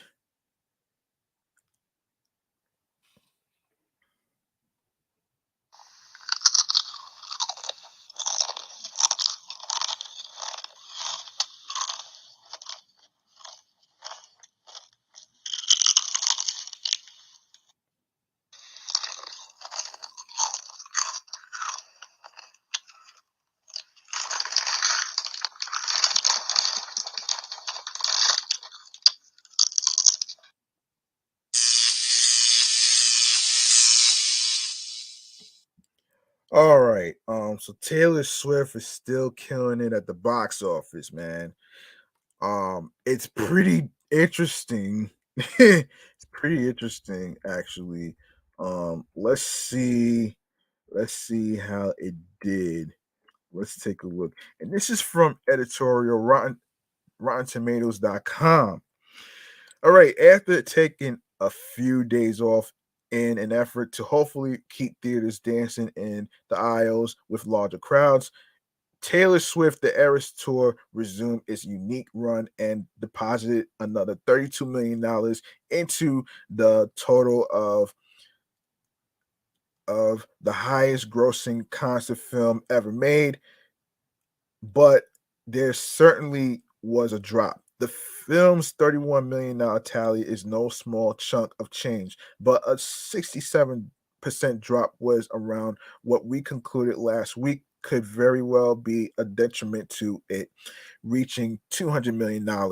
Well, that and not playing on Monday, Tuesday, or Wednesday, it all makes sense for a less direct comparison. But even in just 5 days of release, it's estimated 108.9 million dollars puts it just outside the top 100 grosses of all time. Um, Through the weekend, the film is over $130 million. After which it will take another 3-day break and return to battle possess anim- animatron- animatronic puppets this weekend. We'll see if AMC decides to part with that strategy when they realize they will likely come up short of the next big milestone without those extra showtimes. Then again, the Eras Tour should very well remain in the top 10 at least through Thanksgiving weekend. Um, Martin Scorsese's Killers of the Flower Moon opened in second place this weekend with $23 million, a number that one of the most celebrated filmmakers who has ever lived failed to hit until 2006 with the release of The Departed. Killers of the Flower Moon is Scorsese's third biggest opening behind that film's $26.8 million start and Shutter Island's $41 million. On the other hand, the number is old hat for Leonardo DiCaprio, as this is the seventh time one of his films opened to $20 million or higher. Eight if you count the expansion of The Revenant. Yeah, The Revenant. Yeah. He also currently boosts a streak of his last four films, reaching $100 million. And that could be a tough proposition for this one. Since 2002, no film released in the final two weekends of October that opened to less than $32 million has reached $100 million. The Ring's $15 million start was the last to achieve it. If Flower Moon's if Flower Moon holds for at least 11 to $12 million next weekend, it could be headed for a final total of 70 to $75 million. Meanwhile, Apple will be hoping the $200 million production can muster up some of that DiCaprio magic overseas. The Great Gatsby, The Wolf of Wall Street, The Revenant, and Once Upon a Time in Hollywood all grossed up between 206 to $276 million internationally. Flower Moon has mustered up just $21 million so far. Um, wait, what was in fourth? What was in third place? I don't get it. Wait, wait. Um, what was in third place? I'm not sure which one was in third place. Yeah. Oh boy. Wait. Okay, so in fourth place this week, is Paw Patrol, the Mighty movie, falling 36% to $4.4 million. The film's 24-day total now stands at $56 million. That is about $3.2 million behind the pace of the animated Storks, which had a fourth weekend of $5.6 million. The Rescue Dogs are toying with a pace to hit $70 million and could still come up just short. The film has also made over $76 million overseas, and given the $30 million production, it's made a nice profit already. The same number was spent on David Gordon's Green's The Exorcist Believer, which took a 49% drop to 5.6 million and third place. Yes, The Exorcist Believers in third place. Okay. So that has the film lining up a few million ahead of where the fifth Saw the fifth Saw 10 film was was which ultimately finished with $56.7 million. Halloween weekend should help push Believer towards a 60 plus $1 million finish, and with over $53 million outside North America, the first film in the planned trilogy is into profit. The latest in the Saw series has been holding remarkably well, and is going to finish not far behind the new Exorcist. A 37% drop to $3.6 million for Saw 10 this weekend brings the film up to $47.2 million and assures that it is headed over $50 million. It is also the second best fourth weekend of the franchise behind only Saw 2, which made $3.9 million. Spiral and Saw 6. Hold on a sec. Yes, 6 are the only entries to not gross at least $100 million around the globe. The 10th film currently stands at over $78 million. The Nun 2, meanwhile, is over $85 million domestic alone and over $258 million worldwide. 2 weeks ago, Disney re-released Hocus Pocus into theaters for its 30th anniversary, and it has grossed $3.69 million. This weekend, the studio did the same for the anniversary, same anniversary of The Nightmare Before Christmas, and it climbed all the way to fourth place with $4.3 million. The original 1993 release grossed just over $50 million. Since then, with various reissues and 3D releases, Henry Selick's film has added another $31 million to its theatrical total. Meanwhile, another Leo, literally a film called Leo Bloody Sweet, had the largest opening ever for a Hollywood film in India. Oh wow. Wow. The action film grossed $2.4 million across North America this weekend and has made $4.9 million in just 720 theaters. 20th Century Studios still has two films in the top 10, but neither are doing much better for their bottom line.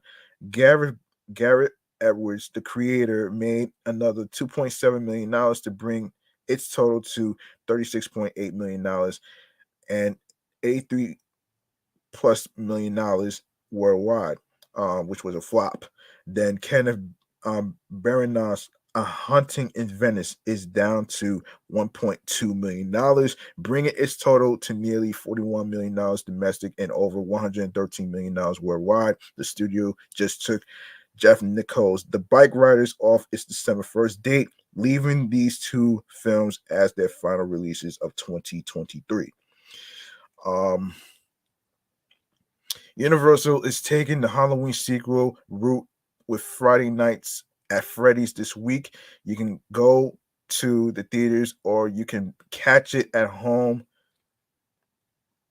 on Peacock starting Thursday evening. The PG-13 horror film, don't know why it's PG-13, horror film is based on the video game franchise, hopes to take advantage of the pre-Halloween crowd and recoup its $25 million production cost. Jeez Louise, man. Damn. Damn, son. Okay. Man.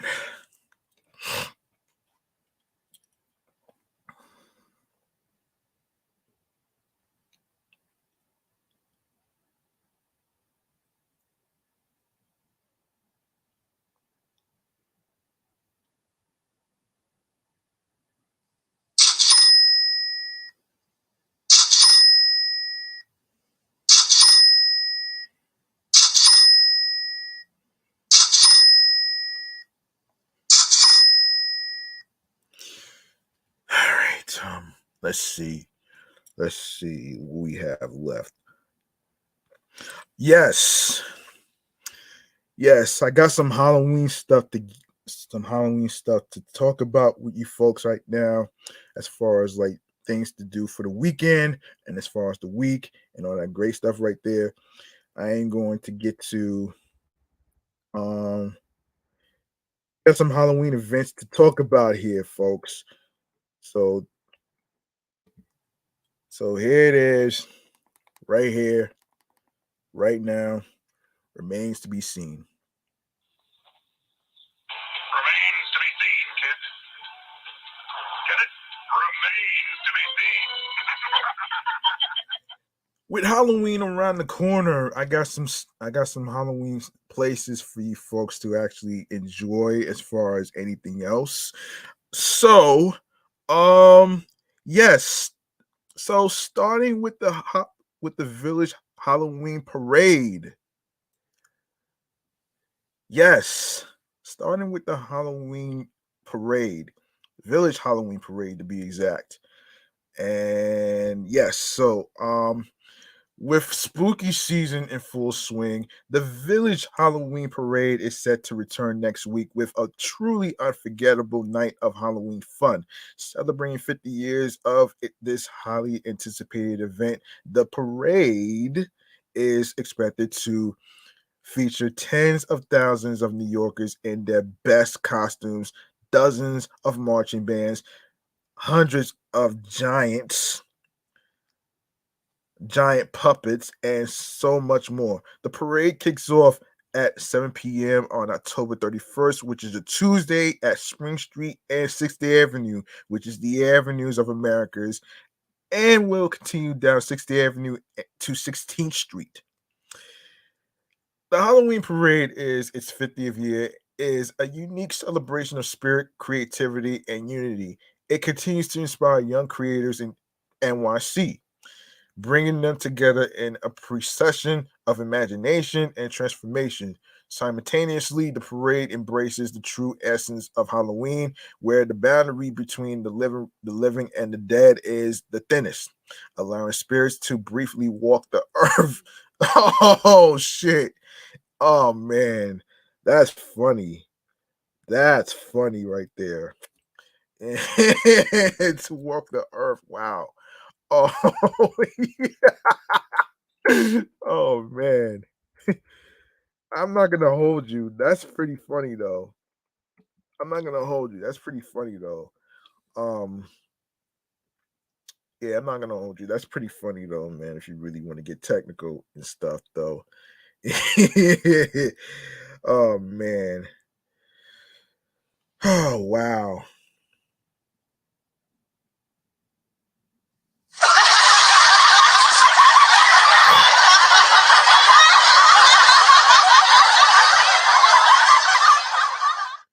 Okay, let's continue. Let's continue right here. Oh man, where was I? He walked the earth.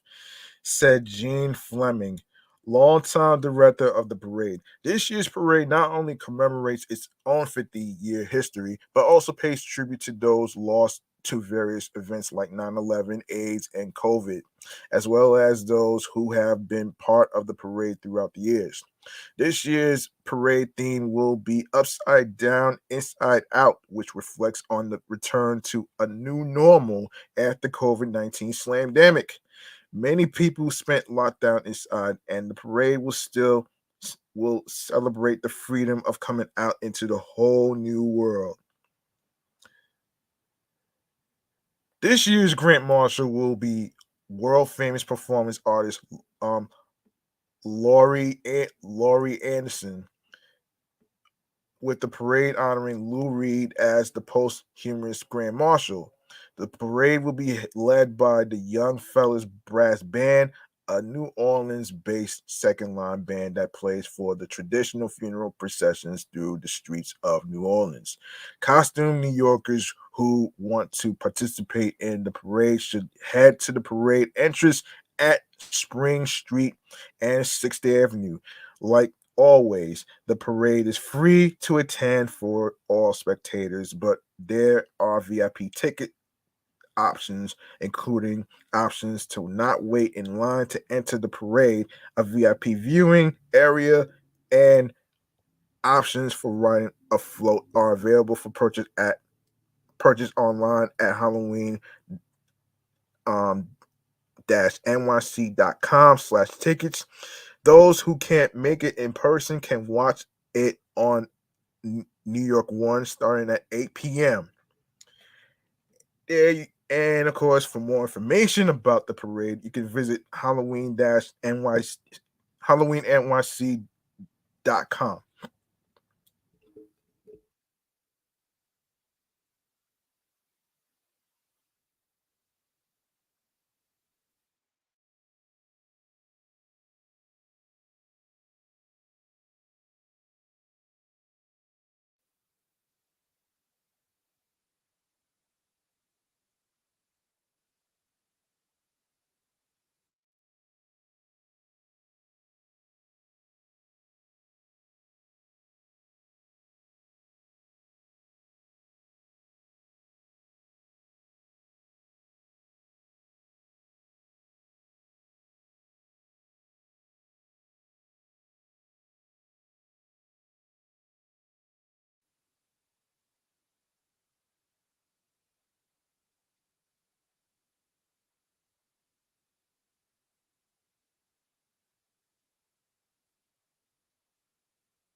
All right. All right. I can't forget the people in LA. All right. So, um, all right. I'm pretty sure everyone out there in LA, um, in California, the Californians out there are looking for some fun activities to do. Right. I got y'all. So, of course. So we have the Day of the Dead at El Pueblo. Um, per use altars, excuse me, in the plaza of El Pueblo at this Day of the Dead celebration. Expect plenty of festive wares from the merchants on Olvera Street, along with altars that go on display each morning and a candlelight procession every night. Stop by during weekends for face painting and theatrical performances. Hmm. All right. Okay. Halloween at the Roosevelt. Um. Which is until October 28th, which is a Saturday. With the reputation of ghostly sightings, the Roosevelt would make for a perfectly creepy fit for a Halloween hang party or not. Thankfully, the Hollywood Hotel's annual bash doesn't disappoint. This year, it takes over the Tropicana pool with an American Horror Story themed soiree. Elegant attire and mysterious masks are encouraged for the DJ filled affair. Um, we got the Roaring Twenties Halloween Masquerade Ball.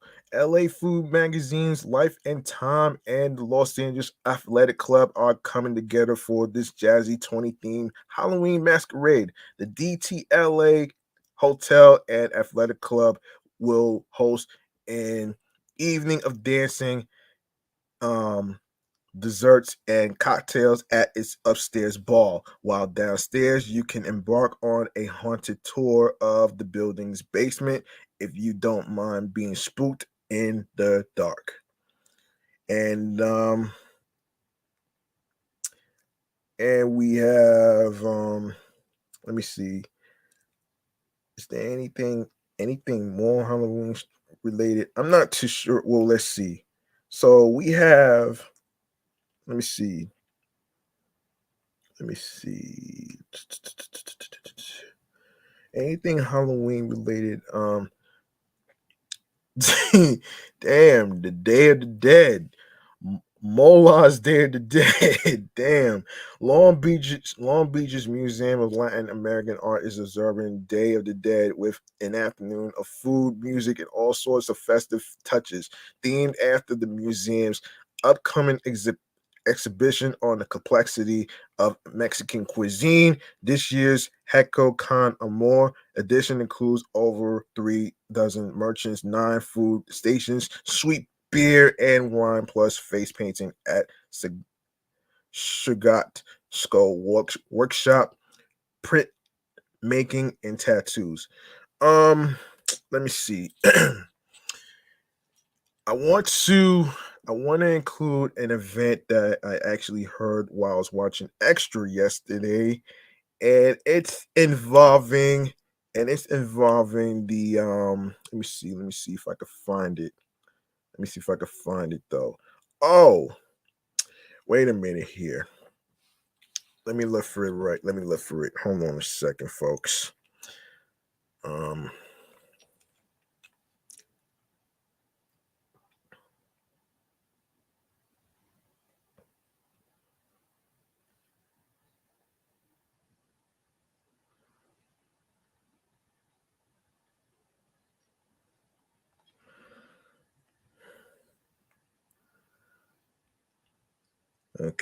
hold on 1 second.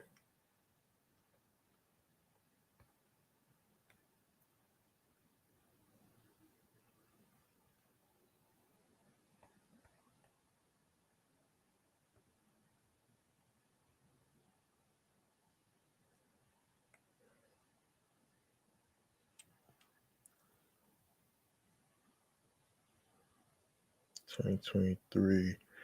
I actually saw this the other day. as I was watching Extra, and this is let me see, trying to trying to find out where I found that shit though. Um,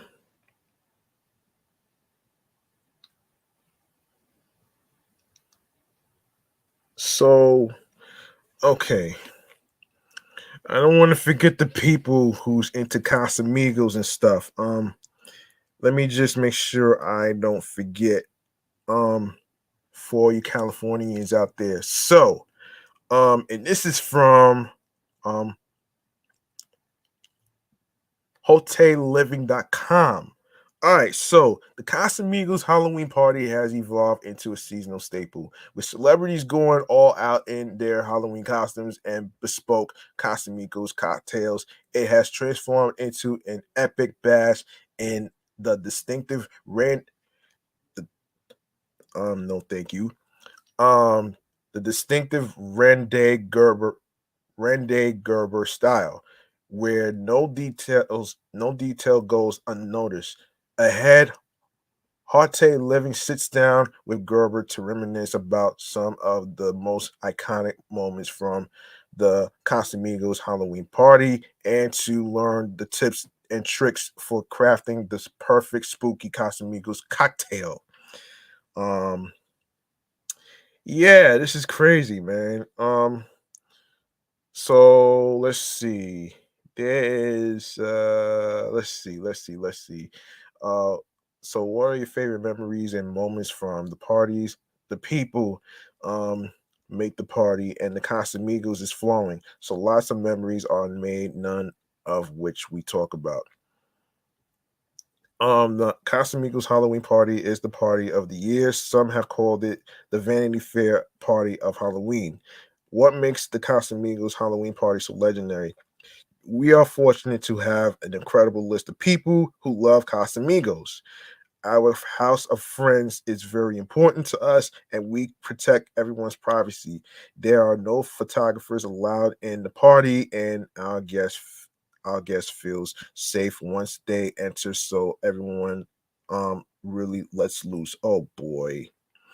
What are some of the best costumes we've worn and seen? Cindy and I go all out for Halloween. It's the one night you can transform into someone else at least on the outside. The rock star theme is the easiest. The year I was Axl Rose and Cindy was Slash was fun. I also did Kid Rock and Cindy did Pamela Anderson, which was great. Uh, the year I did Marilyn Manson and Cindy was Courtney Love was wild. I had extensions and contact lenses, so people thought I was actually him. Getting the extensions out was a pain, literally, since I didn't have enough glue removal. Oh boy. Um. Okay.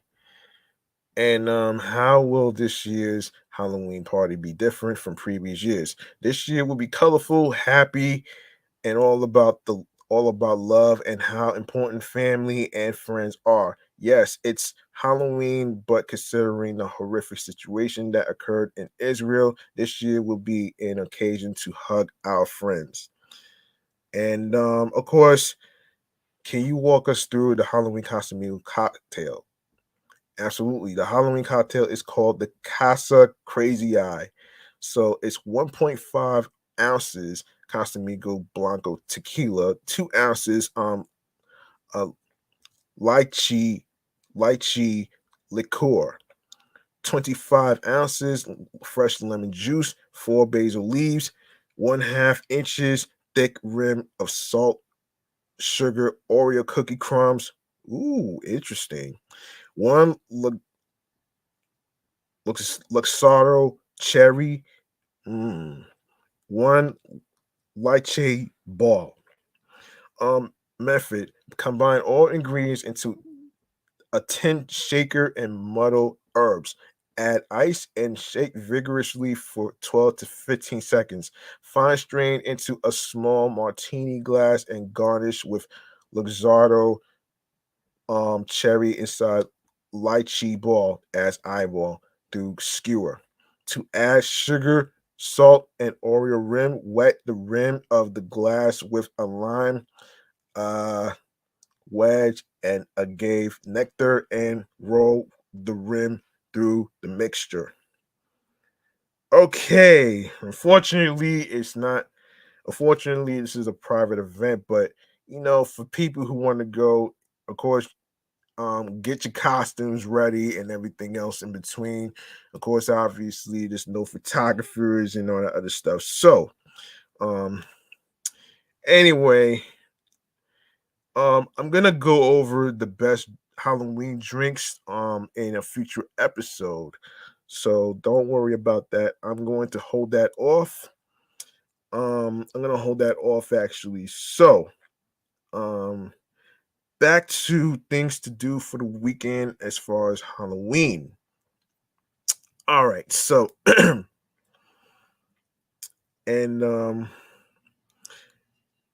for those who may not know, I'm actually picking out some fun things to do on a website that I am using right now is basically it's basically called timeout.com. All right.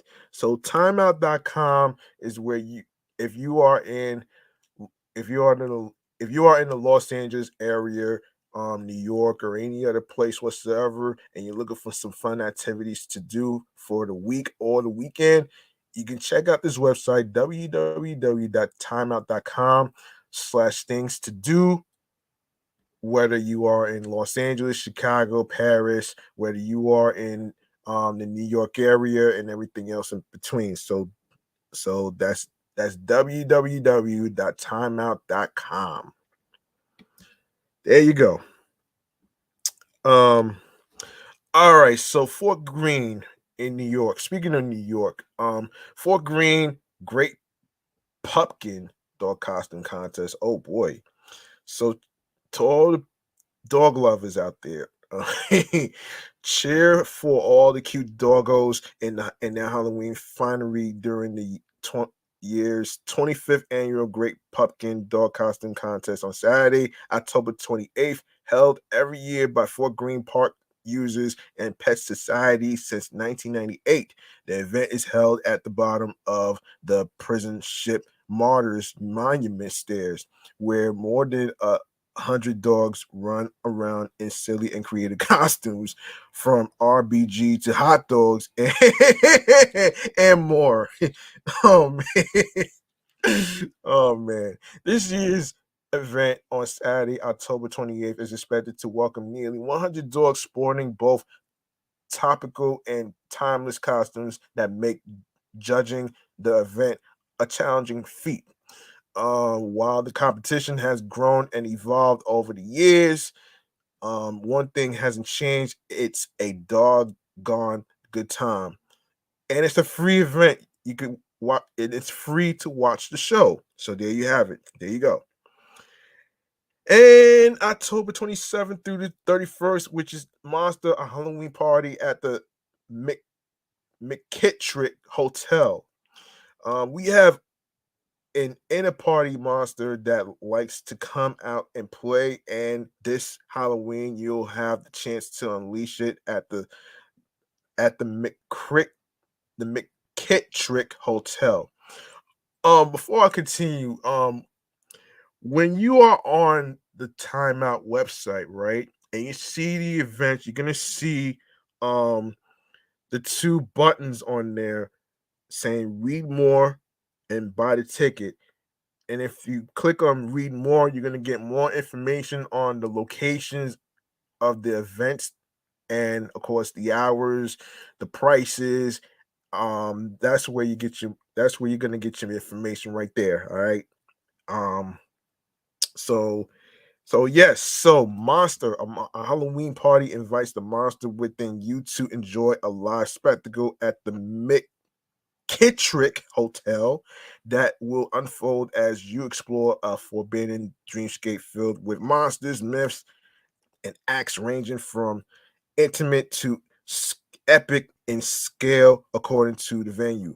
As with every Halloween event at the McKittrick, You are encouraged to dress as your inner monster, whatever that looks like, all or in all black.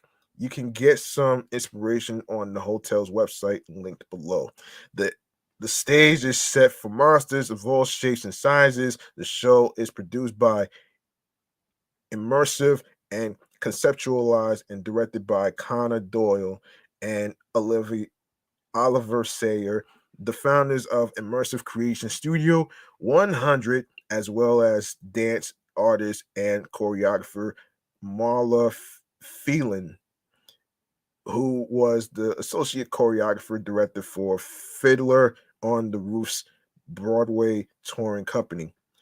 You can book your tickets now for the most monstrous night of the year.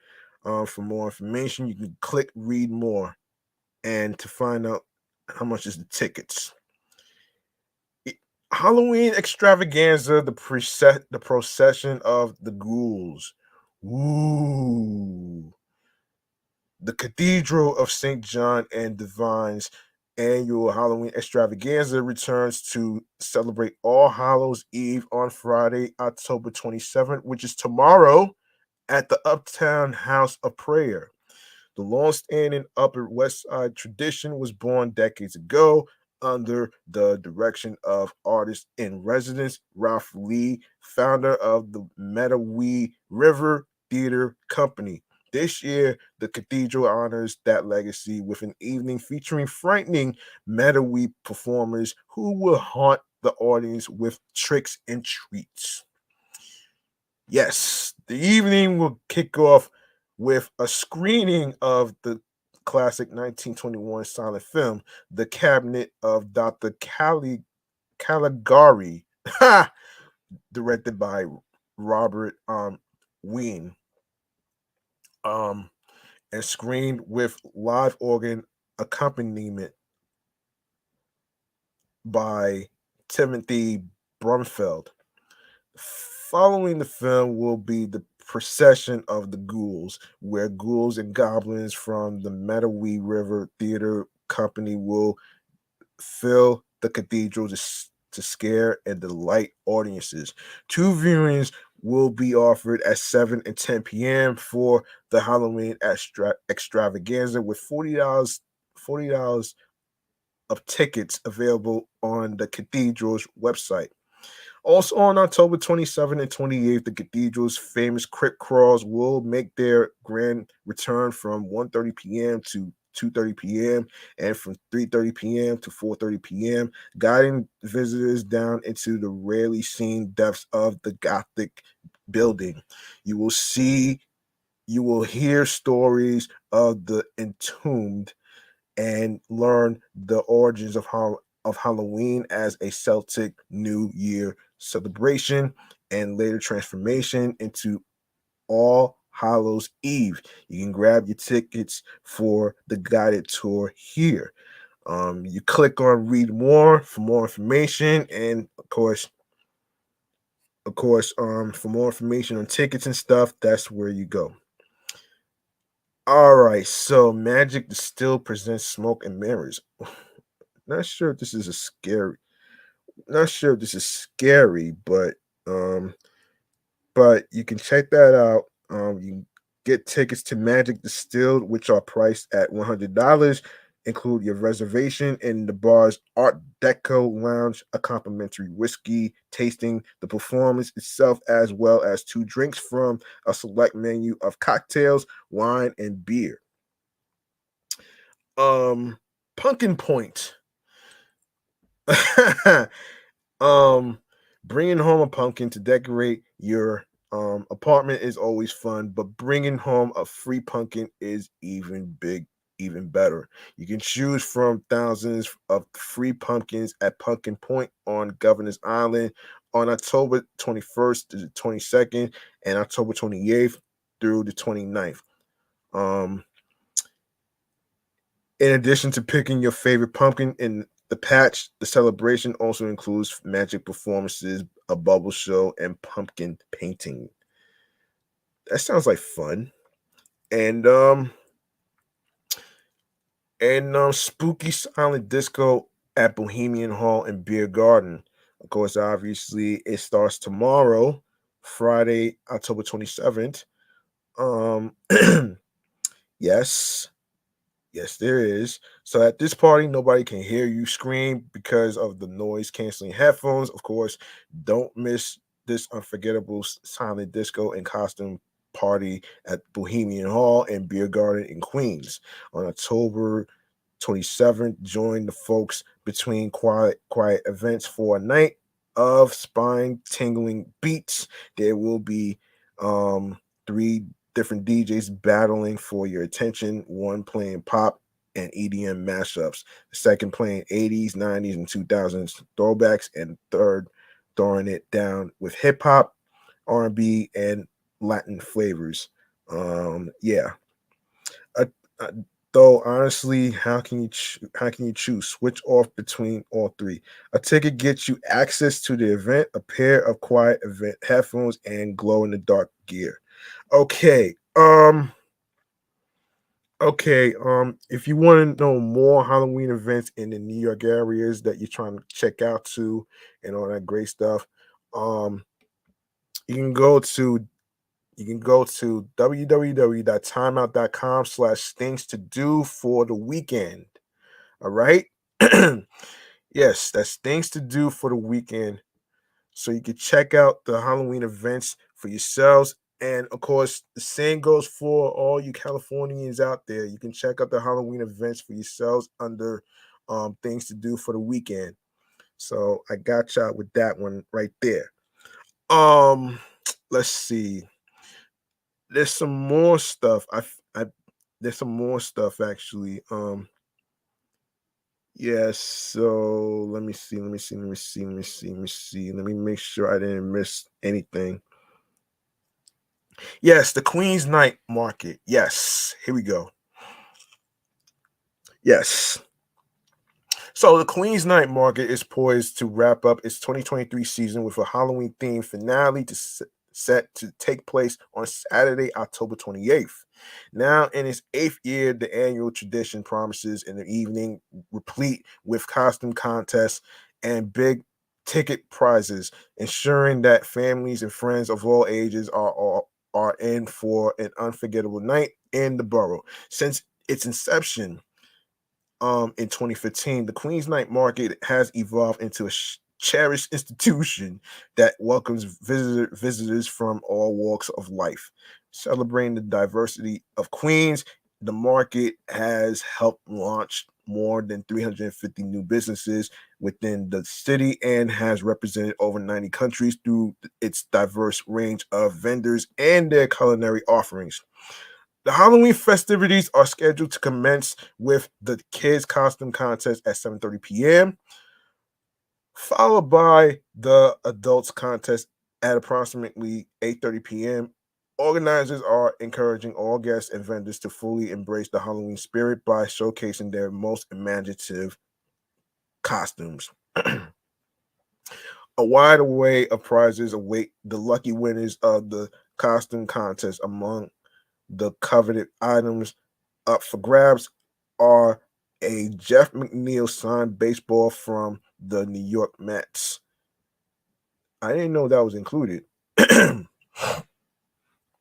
Exclusive VIP suite concert tickets courtesy of Forest Hill Stadium. Gift certificates to the iconic toy store Kidding Around. Oh shit. Kidding Around. Wow. Yeah. Yeah, kidding around. That's funny.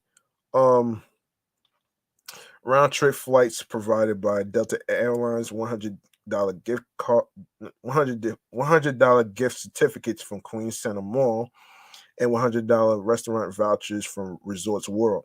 Additionally, an Eli Manning signed football provided by Citizens. One of this season's key sponsors is also on the list of coveted prizes. Um, a panel of distinguished VIP judges will select the most outstanding costumes amidst the throng.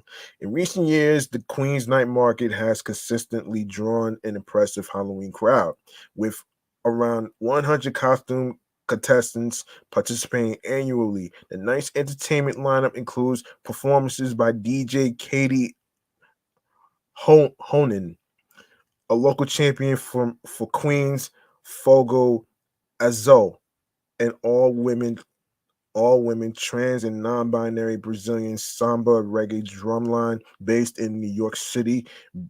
Brass Meets World, not to be confused with Boys Meets World, folks.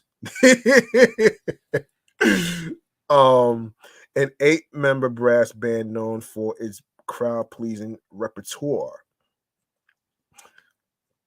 The Texas Tango Organ Trio, a group of seasoned. That's a cooking term. Um, Seasoned musicians hailing from Long Island and covering popular Halloween songs. And last but not least, the Werners, a Filipino acoustic trio celebrated for their commanding vocal prowess. Excuse me. Um, Looking back on the season, John Wang, the Queens Night Market's founder, expressed profound gratitude for the vendors' resilience during a summer marked by severe rain conditions. Wang said that this summer saw several weekends where events had to be canceled due to extreme Weather.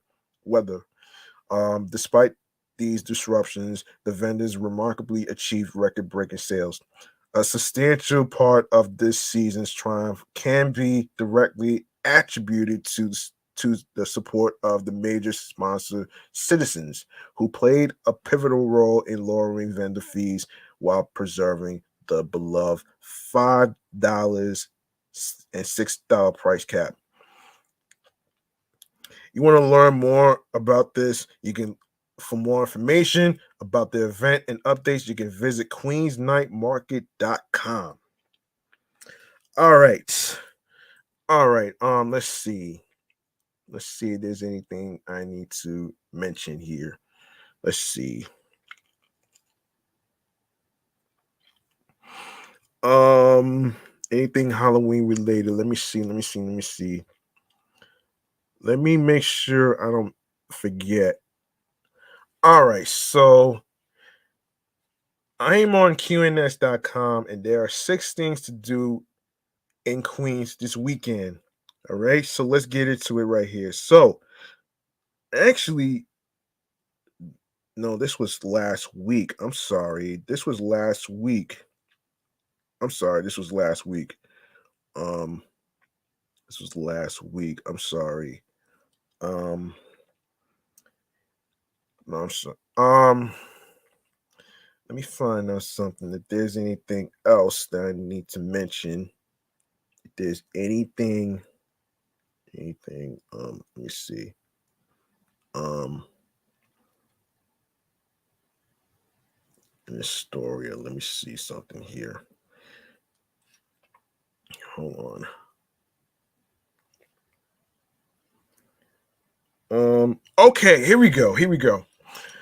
Halloween weekend has arrived, bringing a variety of eerie selections in Queens for everyone to choose from. These diverse events range from spine tingling movie nights to karaoke gatherings, costume parties, and more, all in the Halloween spirit. Here's our list of events for you, whether you are seeking hair raising scares with friends or some light-hearted fun with the family. Okay, so starting tomorrow, October 27th, which is a Friday, TGIF, the Panic Room House of Horror at Boulevard Astoria. Visit Boulevard Astoria's supernatural Halloween party for an experience with friends to remember. The event will feature live entertainment, live music spun by DJs, and more, along with a dress code aimed at spooky creativity Halloween. The night will additionally bring a 2-hour open bar from 10 p.m. until 12 a.m., alongside with bottle service available upon request. It is located, Boulevard Astoria is located at 31-17 Ditmars Boulevard, Astoria, Queens, New York. and it starts at 10 p.m. to 4 a.m. in the morning, and admissions is $7.85. Another attraction you should look out for tomorrow is Movie Afternoon presents Halloween Kills Face Your Fate. All horror enthusiasts are invited to watch Halloween Kills, starring Jamie Lee Curtis and as Laurie Strode. Come witness the showdown between Strode, who has reunited with the boy she once babysat, Tommy Doyle, to face Michael Myers on Halloween night for a final battle. 40 years after Myers' killing spree, and this is basically located in this is located at the Queens Public Library in um,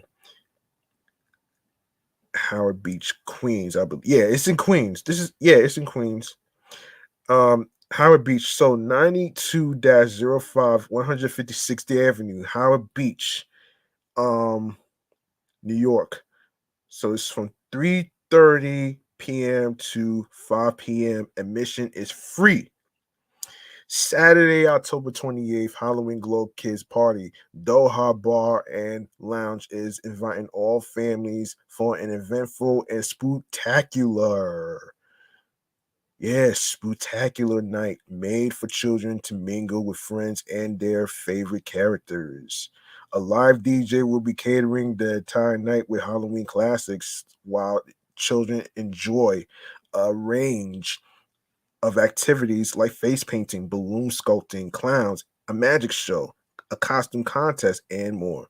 The Doha Bar and Lounge is located at 38-34 31st Street, Long Island City, Queens, New York, from 12 p.m. to 1:30 p.m. Admission is $23.41.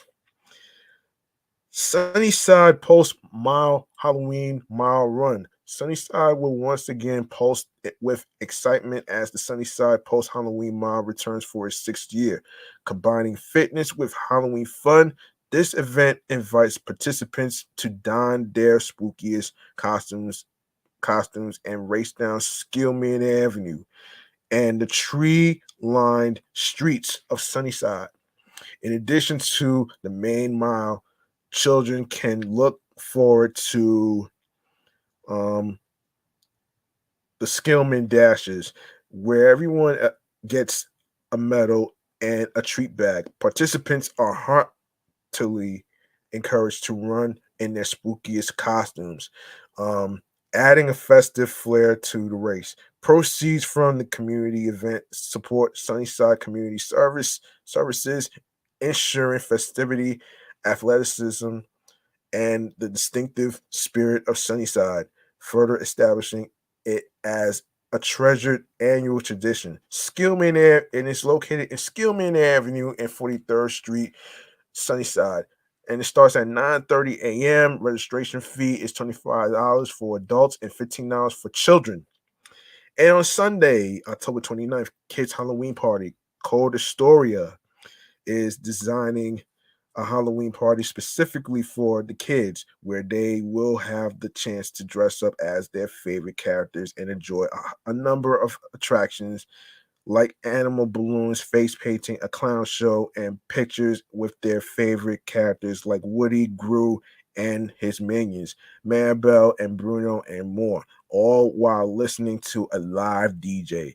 A candy giveaway and costume contest will follow the event, will the best costume winning a prize. And of course, Cold Astoria is located on 20-30 Steinway Street in Astoria, Queens. And it starts from 4 p.m. to 8 p.m. Admission is $25. Ghost Tales of Queens.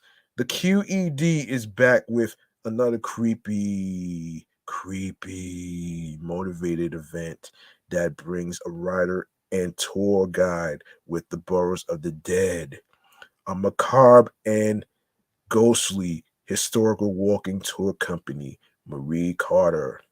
She is calling all mystery and thriller lovers for her dress on Why Queens was given the nickname Borough of the Dead. With true spooky tales reported in top newspapers. Okay, so QED 20 is located at 27-16 23rd Avenue in Astoria, Queens, and it starts from 3 to 4 p.m. Admission is $15. Um Hold on a second. Let's take a look what QED stands for all you folks who may not know what that is. Let's take a look. I'm sorry.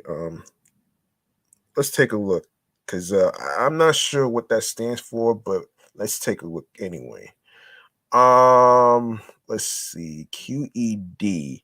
What is QED, man? Because I'm really having a hard time with this. So what is QED?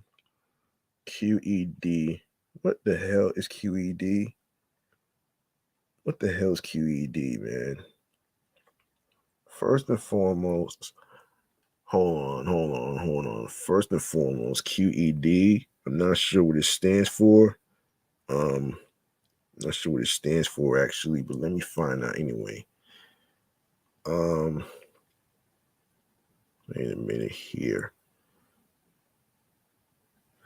Okay, so QED is an abbreviation of the Latin phrase quod erat demonstrandum.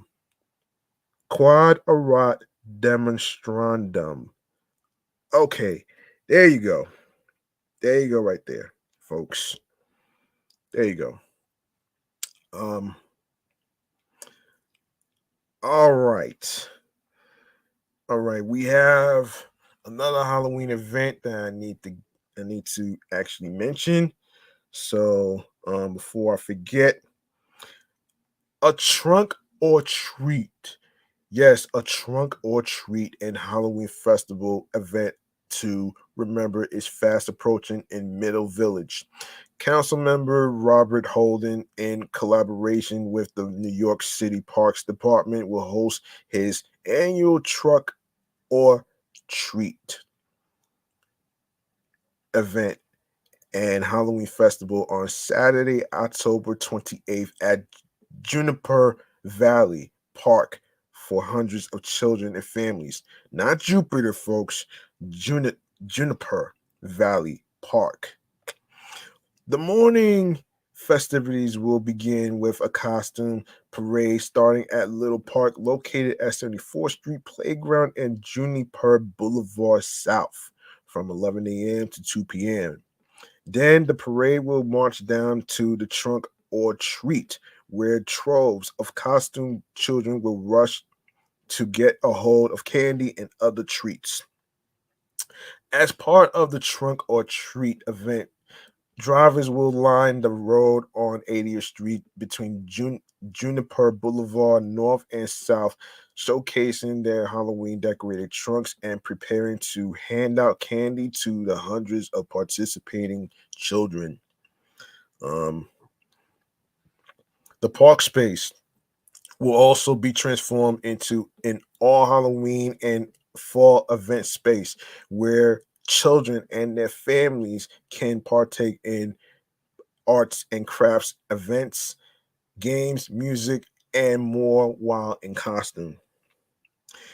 If you are interested in registering your car for this event or need more information, you can RSVP by emailing Deputy Chief of Staff Alicia um, Vachunas at at a vachunas at council.nyc.gov or by calling 718-366-3900. That's 718-366-3900. The council member's office is also actively accepting candy donations to help fulfill the ever-growing demand. Only wrapped candy will be accepted. No loose candy without a wrapper. With each passing year, the need for more candy only grows. Holden's office is also collaborating with the East Coast Car Association for this year's event. Holden represents the neighborhoods of Glendale, Maspeth, Middle Village, Ridgewood, which I know is in Queens, Woodhaven, and Woodside, and the city council. Okay. All right. So let's see. Let's see if I have any more Halloween related stuff to talk about here. Let me see. I know I said I was gonna do some. Hold on a minute here. Hold on a second here. Let's take a look at let me see. All right. Hold on. Oh boy. Um yes, so we got things to do for the weekend starting from October 27th to the 29th. So let's get into and this is from the website www.amny.com/entertainment/things to do for the weekend. All right, here we go. So don't just sit at home. There are plenty of great things to do around New York City this weekend. Of course, here's a look at some of the best events happening around town between October 27th through the 29th. Starting with TGIF Friday, October 27th, the rink returns. The rink at Bank of America Winter Village at Bryant Park. Head to the rink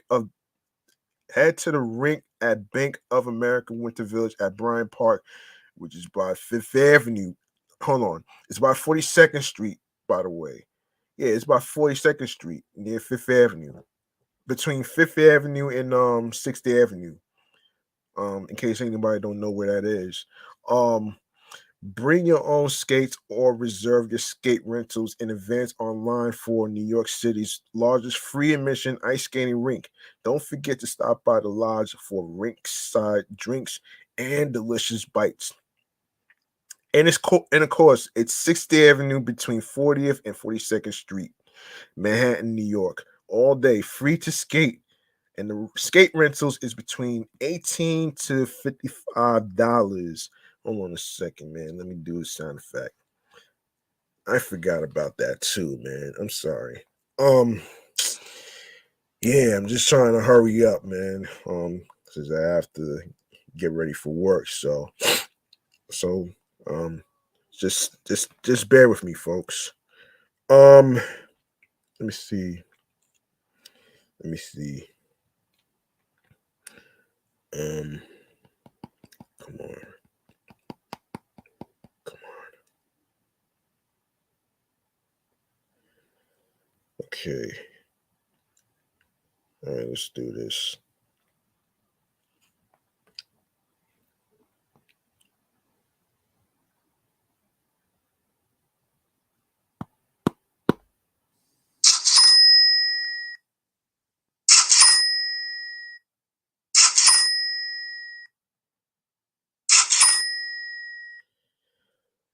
Okay. Okay. So also was happening on TGIF Friday is hang on this minute.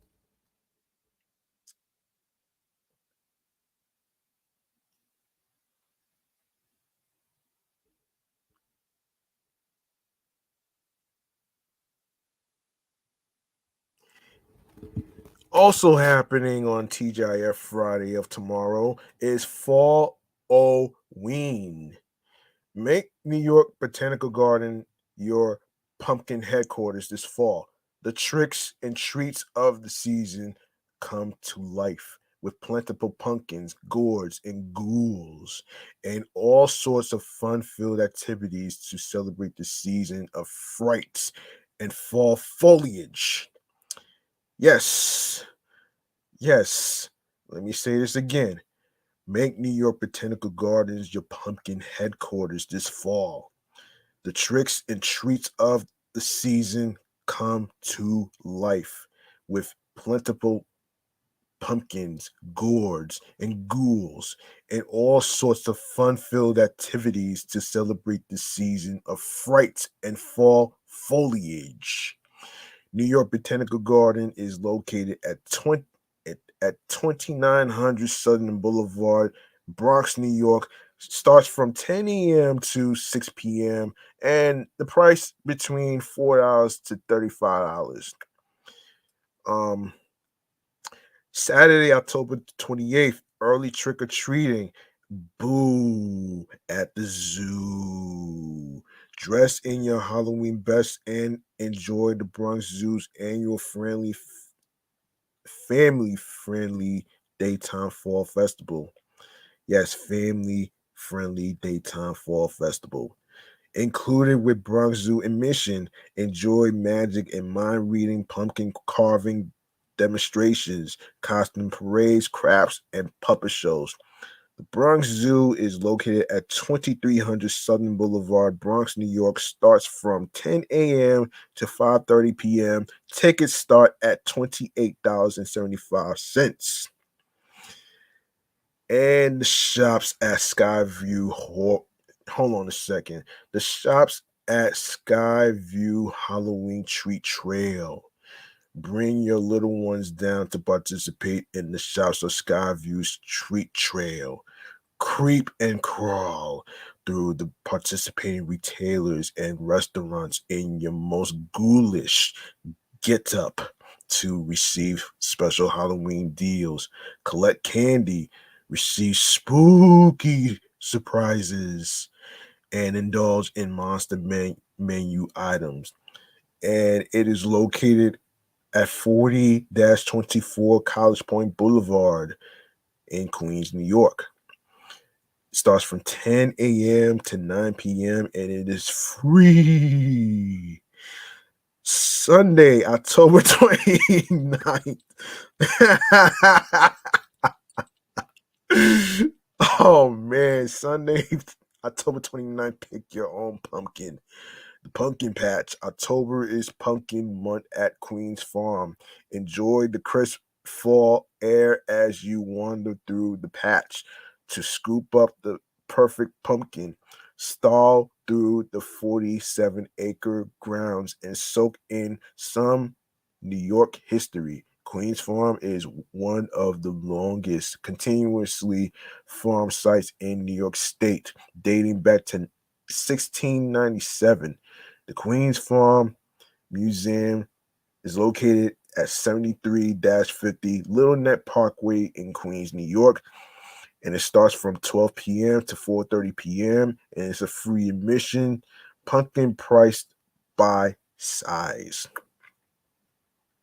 And we have the Wizard Pumpkin Patch throughout the entire month of October. The Cauldron NYC Flatiron, in partnership with Little Kid Big City, transforms into captivating two-floor Wizard Patch and pumpkin carving workshop.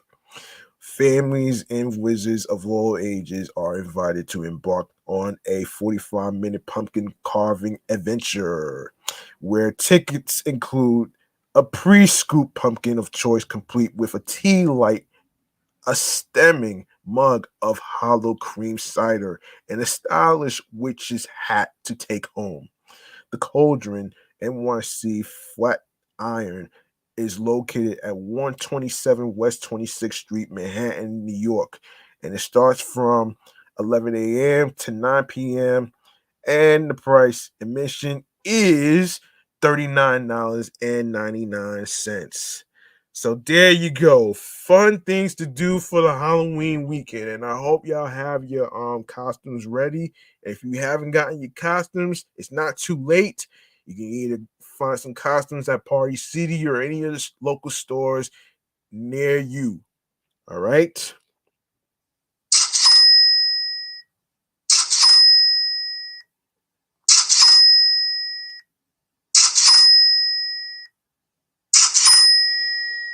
All right. Now that we got that one out the way, it's time to wrap up here. Really is time to wrap up here, man.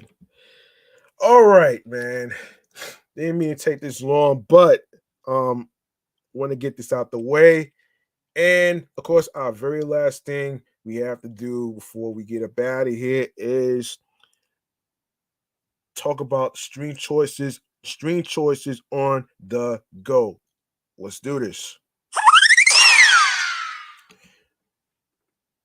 Make sure you follow the podcast not only on Facebook but also on Threads and Instagram, alongside with um my other podcast shows that I do on a weekly basis, which includes Excellent Fun Vibrant Talks podcast, Meticulous Vibe Juice podcast, the review show that I do, and also make sure you follow this podcast right here.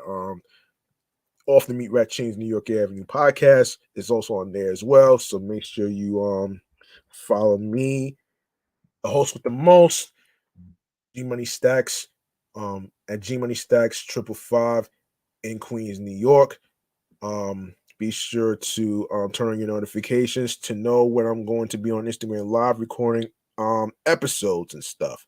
You know what I'm saying?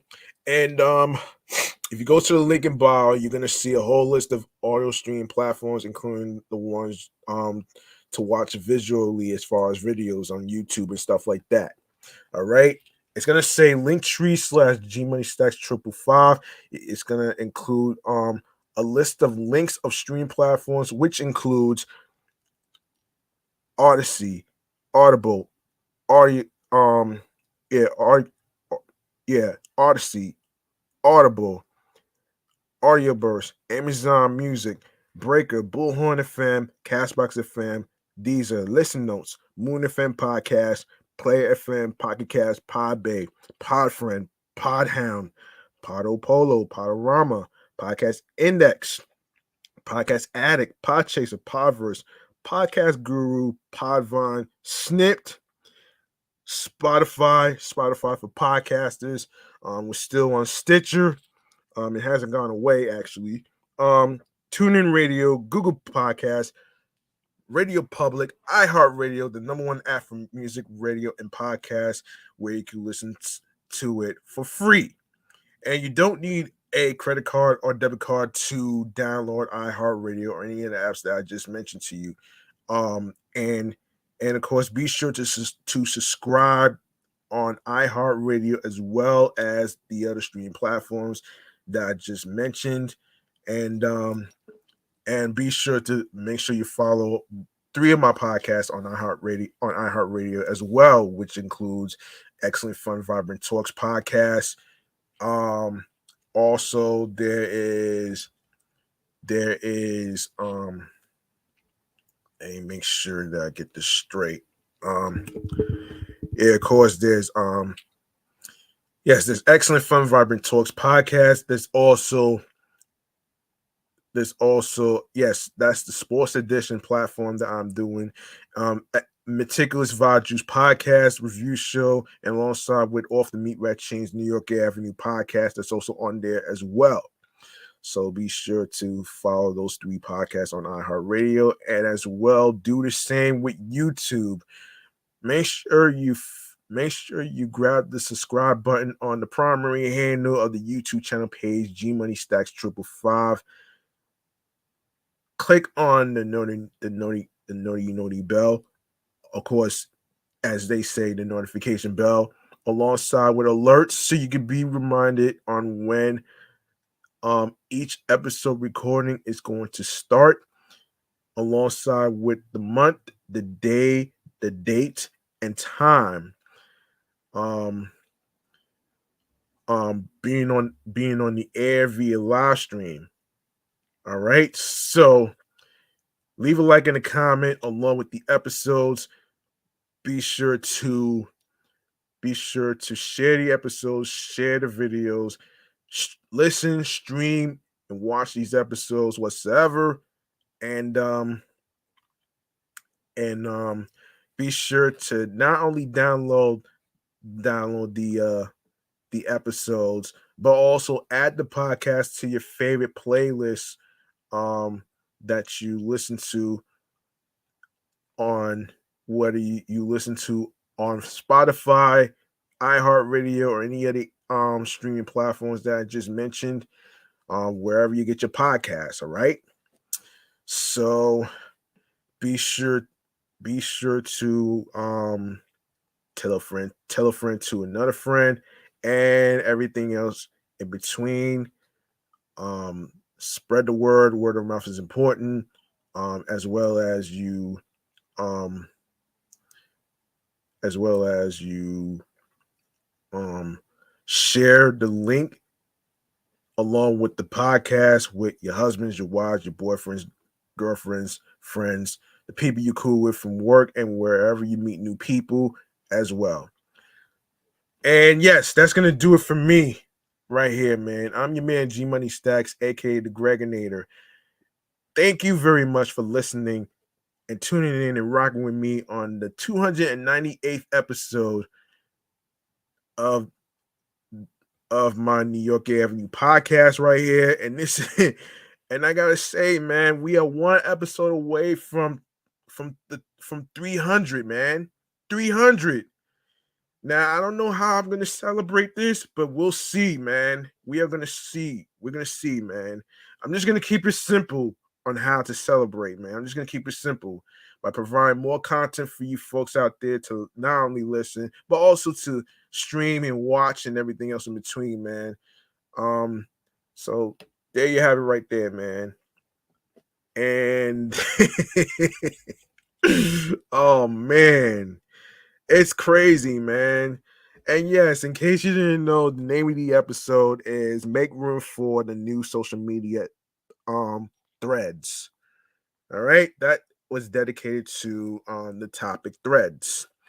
I'm using threads right now, and I'm actually going to be posting on there on some updates on each episode that's going to be posting and everything else in between. So um make sure you follow me on there as well. And yes, remember the grind doesn't stop. Hard work pays off. New York wasn't built in a day, and if you want something, you have to work hard and earn it. All right. Be on your P's and Q's with some confidence, consistency, especially your craft, and do your best and do what makes sense to you, not based on the yes men. And also look and find something that clicks to you, that makes sense to you creatively, m- creatively, um creatively, mentally, physically, and spiritually, that gets you into your zone alongside with tunnel vision. All right. I hope y'all have a nice Halloween weekend. And I know it's not too late for you to get your costumes. If you didn't get your costumes, go ahead and get them.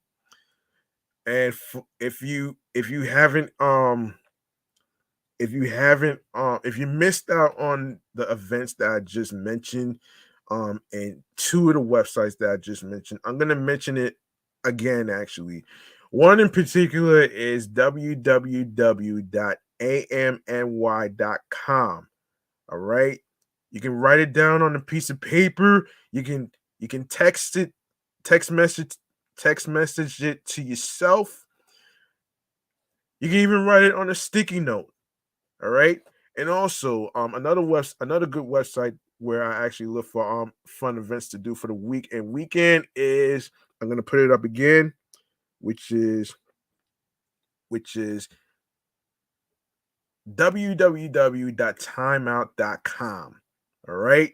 You can go to the section that says things to do for the week or the weekend, and everything else. If you are in the New York area, the Los Angeles area, Chicago, Paris, or anywhere else where you're representing from whatsoever, timeout.com is a good website to check out some events, including Halloween events, in case you miss any of them.